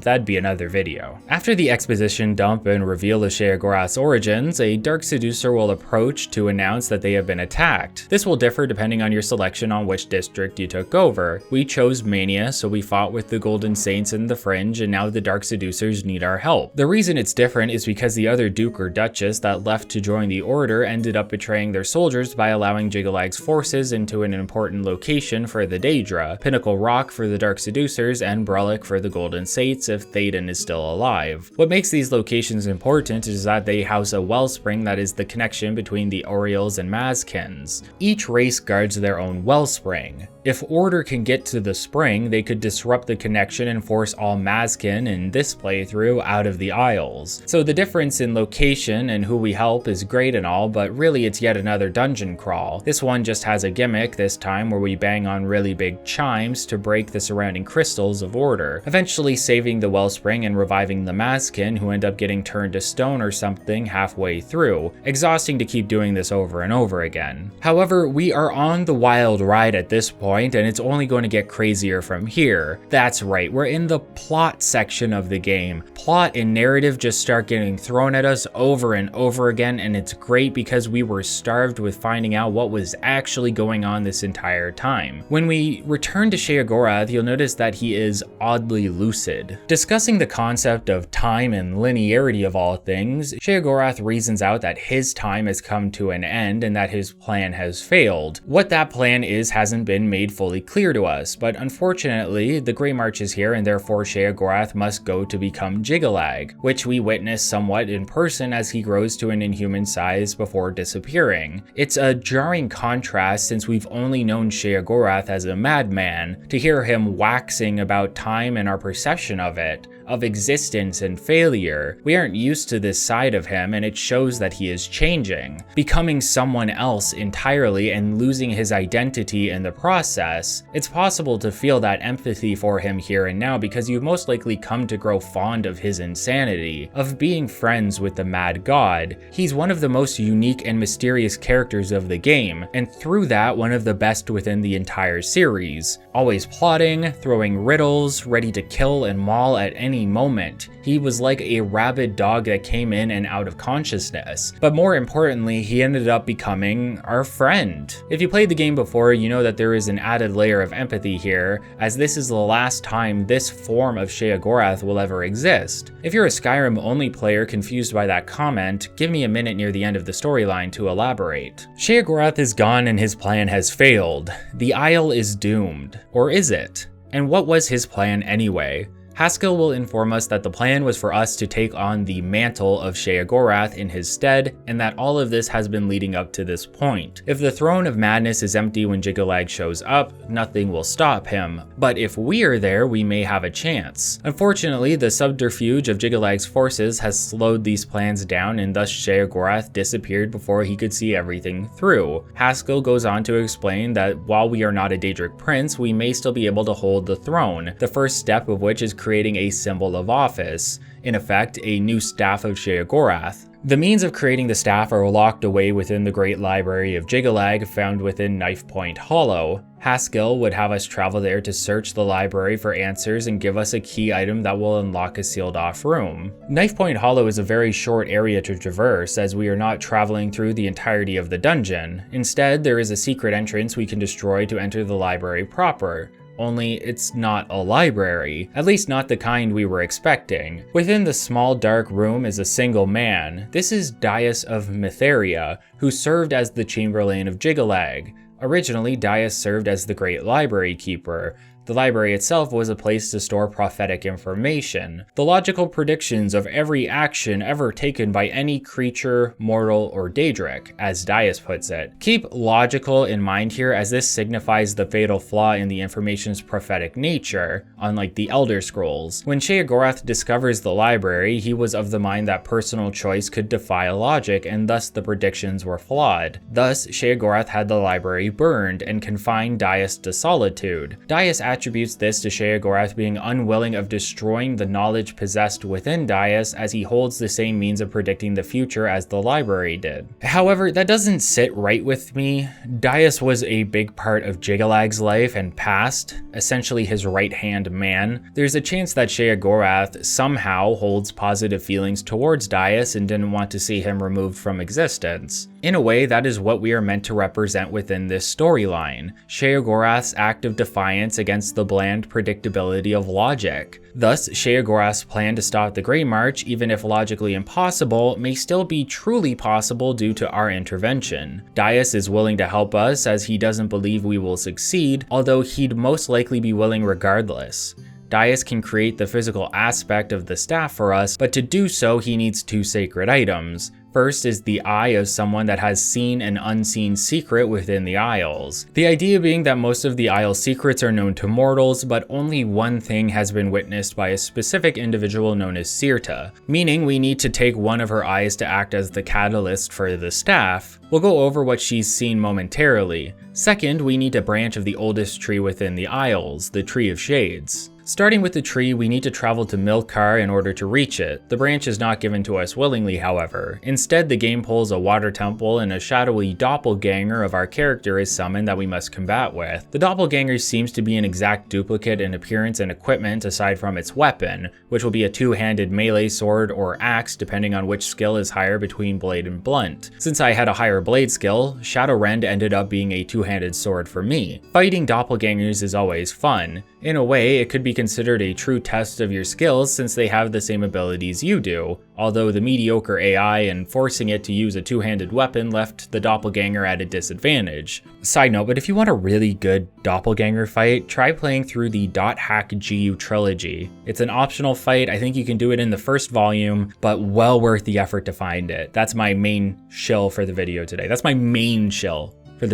Go play .hack GU, one of my favorite series. Finally, we need to obtain the Eye of Sirta within the Howling Halls. The location is now home to a faction known as the Apostles of Light, led by Sirta. The entire point of the faction is that they no longer believe in or serve Sheogorath due to something Sirta learned at some point in the past. You can sneak by or kill everyone on your way to her, but eventually you're stopped by a Khajiit apostle who suggests wearing robes to blend in, allowing us to disguise ourselves until we reach her. This is because Rakaran here wants to be rid of his leader, but his betrayal is known to her, having him and his associates forbidden from holding weapons. If you can supply daggers for him and his men, Rakaran is willing to help you kill Sirta. Although I didn't bother with this, wearing the robes was enough to reach her and it's not a difficult fight. However, what Sirta reveals is still of interest. Upon meeting with her, Sirta will realize we are the servant of Sheogorath and explain what it is she saw. During the previous Grey March, Sirta ran to the city for protection and eventually made her way into the palace. When she arrived, she expected to find Sheogorath, but was instead met with an empty throne, thus exposing his secret to her, a secret only she has seen until now. Regardless of how you choose to do it, the conversation will lead into a battle and eventually the death of Sirta, allowing us to take one of her eyes. We can then return these items to Daius and he will fashion them into a new staff for us so that we can head back to the palace and talk to Haskill. Unfortunately, we aren't done just yet. We need to place the staff within the Font of Madness behind the throne.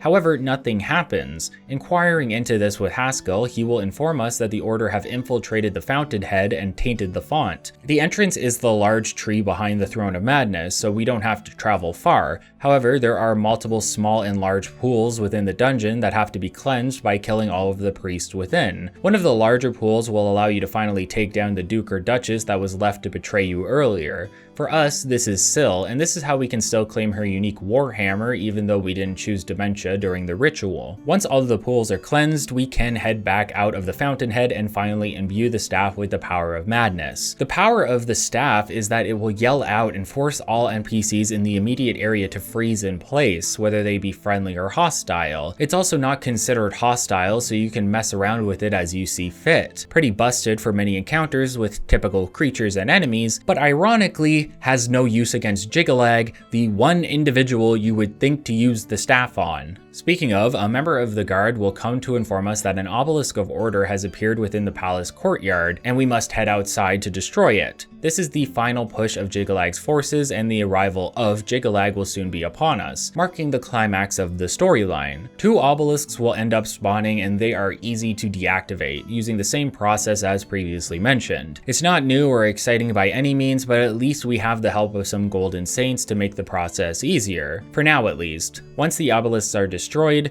Jyggalag, the Daedric Prince himself, will show up and immediately kill the remainder of our team, forcing us into a one-on-one battle. This is one of the few times in the series when we as the player get to face a Daedric Prince head-on. Typically, it would seem impossible to win against a force as powerful as this. For Dagon, we didn't even do anything. That was all Martin as the avatar of Akatosh. But here we have the Mantle of Sheogorath, and thus our trump card, the lack of logic and the lack of predictability. If Jyggalag represents order, we are his exact opposite as chaos. Still real disappointing that the staff does absolutely nothing for us against him. Having the Mantle of Sheogorath is in name alone at this point. We don't do anything Sheogorath-like to defeat Jyggalag. We just fight him like we would any other enemy, swinging away at him with Gold Brand until he dies. You would think something as special as facing a Daedric Prince would have a more involved set of mechanics, but I guess you thought wrong, because Bethesda is waving a big middle finger in your face. It's to be expected at this point. All of these bosses are the same. No experience is truly special when it comes to combat, aside from when the scale is accentuated. After his defeat, the head of Jyggalag will appear to us in the sky. Jyggalag explains that by defeating him here, we have removed the curse of Sheogorath and freed him to travel the voids of Oblivion once more, while leaving us the Isles to rule over. Jyggalag doesn't know how to refer to us at this point. Are we mortal,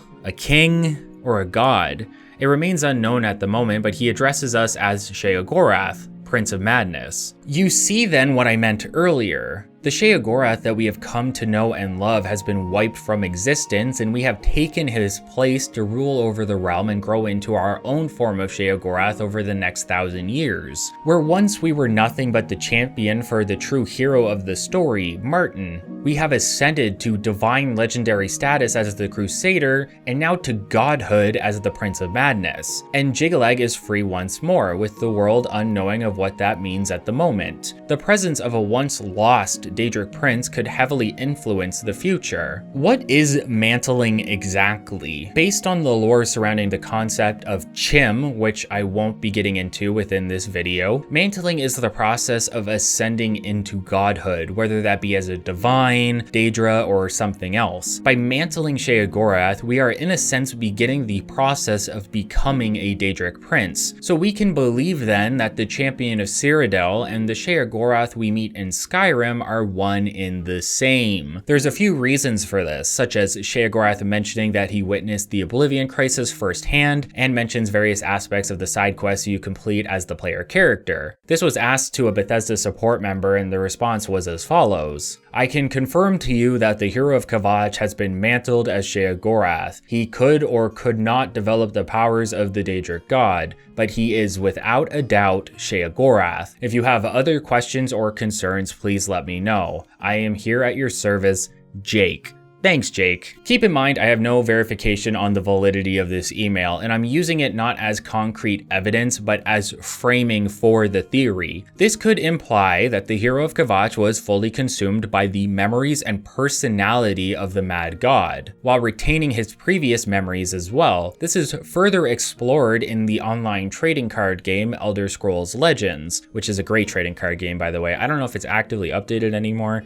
I loved that game. I got to like max rank in it. Really, really fun. Where an individual meets with Sheogorath in the 4th era, after the events we took part in within the 3rd era have concluded. The main character in the story manipulates Sheogorath by making him relive memories of his time as Jiggalag, but we didn't have time as Jiggalag. That was the old Sheogorath. So is this a retcon of the events of the DLC, or do we need to assume that we have gained not only the powers, but the memories of Sheogorath and Jiggalag as well? Regardless of what the lore may or may not say and imply, in the moment we have become Sheogorath, and with that we have some new authority and power to explore. Haskell will congratulate us on a job well done. We can find Sheogorath's clothes on the throne, as well as both a Dark Seducer and Golden Saint guarding either side of it. As the Mad God, we can now summon both the Seducer and the Saints, and we can also use these particular ones as followers. We have also gained the ability to change the weather once per day and gain a buff via the effects temporarily. Additionally, we have a court healer to fully heal us whenever we want, and we can order entertainment in the form of the most awkward dancer I have ever seen since playing Knights of the Old Republic. I haven't mentioned it yet, but all of our triumphs and adventures will fill the throne room with items showcasing the events we took part in. The Blood of Théoden, Jiggalag's Claymore, etc. It's all there on display for you. There's even a miniature torture chamber. If the DLC was not your last thing to complete in the game like it was for me, you now have a powerful staff to freeze your enemies in place, and that can be quite the boon moving forward throughout the quest lines. One final role we have in the Isles is the ability to save settlements that come under attack by the world's various creatures. We can either delegate our forces to the job or go out and deal with it ourselves, netting some income in the process. Really, this is just some extra afterthought put in to make it feel like you were doing something as the Lord of the Realm, but it's not particularly interesting. The Shivering Isles, in my eyes, is the best DLC/expansion that Bethesda has ever managed to create within their modern Elder Scrolls and Fallout experiences. I think this is in part due to how the concept of the Isles is almost the antithesis to modern Bethesda development, where Bethesda wants everything to be in order with straightforward quest lines and never-ending Radiant quests as a means of filling up the content. The Shivering Isles is so chaotic that creativity was necessary to bring it properly to life. It's an exploration into madness, and the designers had to consider how to properly convey that in an entertaining way, creating unique landscapes to fulfill the described setting and allowing every character within the Isles to have their own unique and warped personality. Meeting a new character in the Isles always has you wondering what they're going to say next, what their problem is. You're always guessing and learning something new, and it feels fresh the entire way through. Except for dungeons. Dungeons continue to suck, just as they did back in Tamriel. At least we had some gimmicks here and there to keep us busy. The Shivering Isles are like nothing you have seen in Tamriel before. If you have played through Oblivion in the past but never given this expansion a shot, you are missing out and will be surprised at how it almost feels like a completely different game, with characters that are actually interesting to talk to instead of just there to keep moving your narrative along. There's also an NPC with a beard. Truly, the technical feats know no bounds. Everything within this expansion feels like an improvement on the base game. Everything has been looked at and made better in some capacity, and we are going from one fantastical and colorful world to one that is even more fantastical than we could imagine. We are within the realm of the Mad God, and we are the Mad God. We are the Divine Crusader and the Grand Champion, the Grey Fox and Archmage, the Listener and the Guildmaster of the Fighters Guild, but most importantly, we are the hero of Kvatch and the champion of Cyrodiil, and with this expansion, our journey is finally over.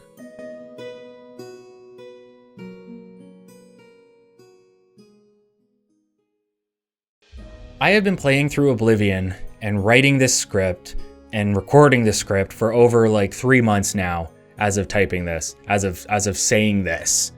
It's crazy.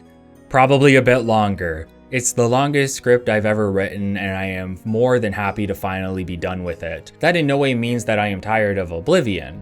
Far from it. Like New Vegas, Oblivion will continue to be a game that I repeatedly play throughout my life until computers advance so far that it is truly an unplayable experience unless you want to spend 2 years getting it up and running. Maybe I'll play the Skyblivion mod instead, assuming it's out before I'm dead. Actually, I think it's coming out this year or next year, so maybe I will play it. My point is that Oblivion is a magical experience, one that I don't believe the other games in the series have managed to accomplish. Not that they aren't good for their own reasons, but Oblivion has always succeeded at being the most fantastical and whimsical experience in the series for me. If there has ever been a game that has made me feel like I've been transported to a different world, it's this one. And every time I explore its setting, I always find something new, especially when making long-winded videos about them. What it does well, it does great, and what it doesn't do well, I feel I've said enough on that aspect of the game. The repetitive dungeons, the similar narratives throughout factions, and lackluster bosses all manage to be small imperfections on the surface of a priceless artifact. Unfortunately to me, it feels like a lot of this repetitive design philosophy was more encouraged moving forward. But what is there that is unique is splendid. The setting of Cyrodiil with its lush green valleys and hills, the series of creatures you run into like minotaurs and even unicorns, the Daedric quests and their artifacts, the entirety of the Dark Brotherhood questline. Everything that works comes together to make you ignore the imperfections as if they weren't even there. I feel an obligation to point them out when I make a video like this, but they are far in the back of my mind when I'm playing casually. I mentioned at the beginning of this video that Oblivion has something that the other entries don't. Between all of the games I have played in the series, nothing has managed to reach the level of charm I've experienced within Oblivion. Charm is a subjective and general indicator of value. We have to define what charm means within this sense, or what it means at least to me. For me, the setting of Cyrodiil, with all of its vastness and color, with all of its creatures and enemies, that's the charm. When the OST is quietly playing in the background while you traverse the city's an open world, when you talk to the potato-headed NPCs and their dialogue sounds like the voice actors didn't know what inflection was necessary at the time since they read everything in alphabetical order. Armor designs, weapon designs, quest narratives, and storyline. The entirety of the Shivering Isles and Sheogorath. Everything comes together and creates this unique experience that is unlike anything we have ever experienced in the series, and unfortunately, probably will ever experience again. Whether you're a Skyrim player, a Morrowind player, or an Oblivion player, I believe everyone has the possibility of enjoying all other entries in the series, at least the mainline ones. The trading card game was really good too, again, so try it out. Give these games a chance, and don't let the lack of features in one deter you from seeing what else was added and expanded upon. I don't want to ramble too much in this conclusion. I feel I've said everything I want to say about the game throughout the retrospective. I just want to say that this game deserves the credit it's receiving. It was revolutionary for its time, sometimes in not so great ways like microtransactions. But for open world games, it created a cultural movement. It felt like nothing had done anything like it before. If there's any game I wish I could go back to and play for the first time, it's this one. I'd love to have no experience with the Elder Scrolls series and play Oblivion with a fresh slate because I want to experience that wonder that a Bethesda product has not been able to deliver to me since. If you have yet to experience the wonders that are the Elder Scrolls for Oblivion, please do yourself a favor and play it. It's worth it. And the only thing that has really aged about it is how it runs on modern hardware. If you're used to Bethesda games, you already know how to fix that anyway. It's like a rite of passage. Oblivion is one of the best experiences Bethesda has ever created, and I believe it had a level of care and craftsmanship behind it that was somewhat lost moving forward. Each entry is strong in its own ways, but only Oblivion is strong in the ways I appreciate the most, and that's enough to make it my favorite game in the series. If you enjoyed this video, please consider liking, commenting, and subscribing. I'm now gonna go take a mini vacation and cry in a corner as I come back from this never-ending work cycle that was this video. Thanks for watching, everyone. That's the thing that shocks most people.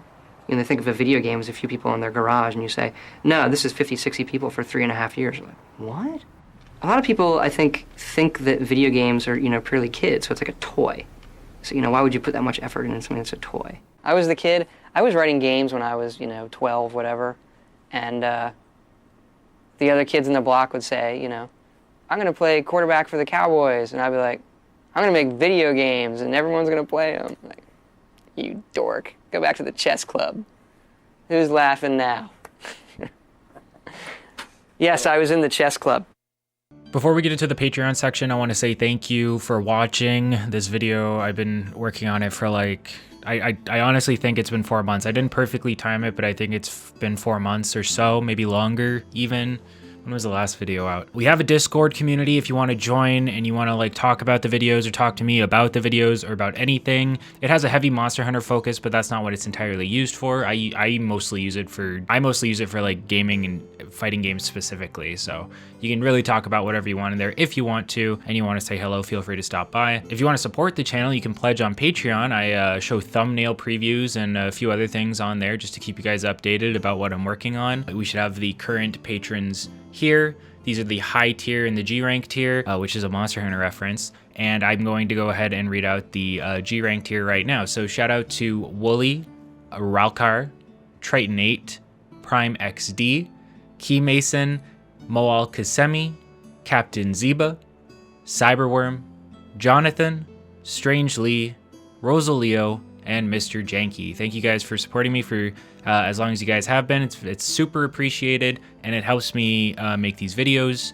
So if you want to support me, you can. And if you don't want to, you don't have to. But you could, but you don't have to. But you could, but you don't have to. You could though, but you don't have to. Anyway, thank you guys for watching. I appreciate it. Feel free to check out my other videos and have a great day.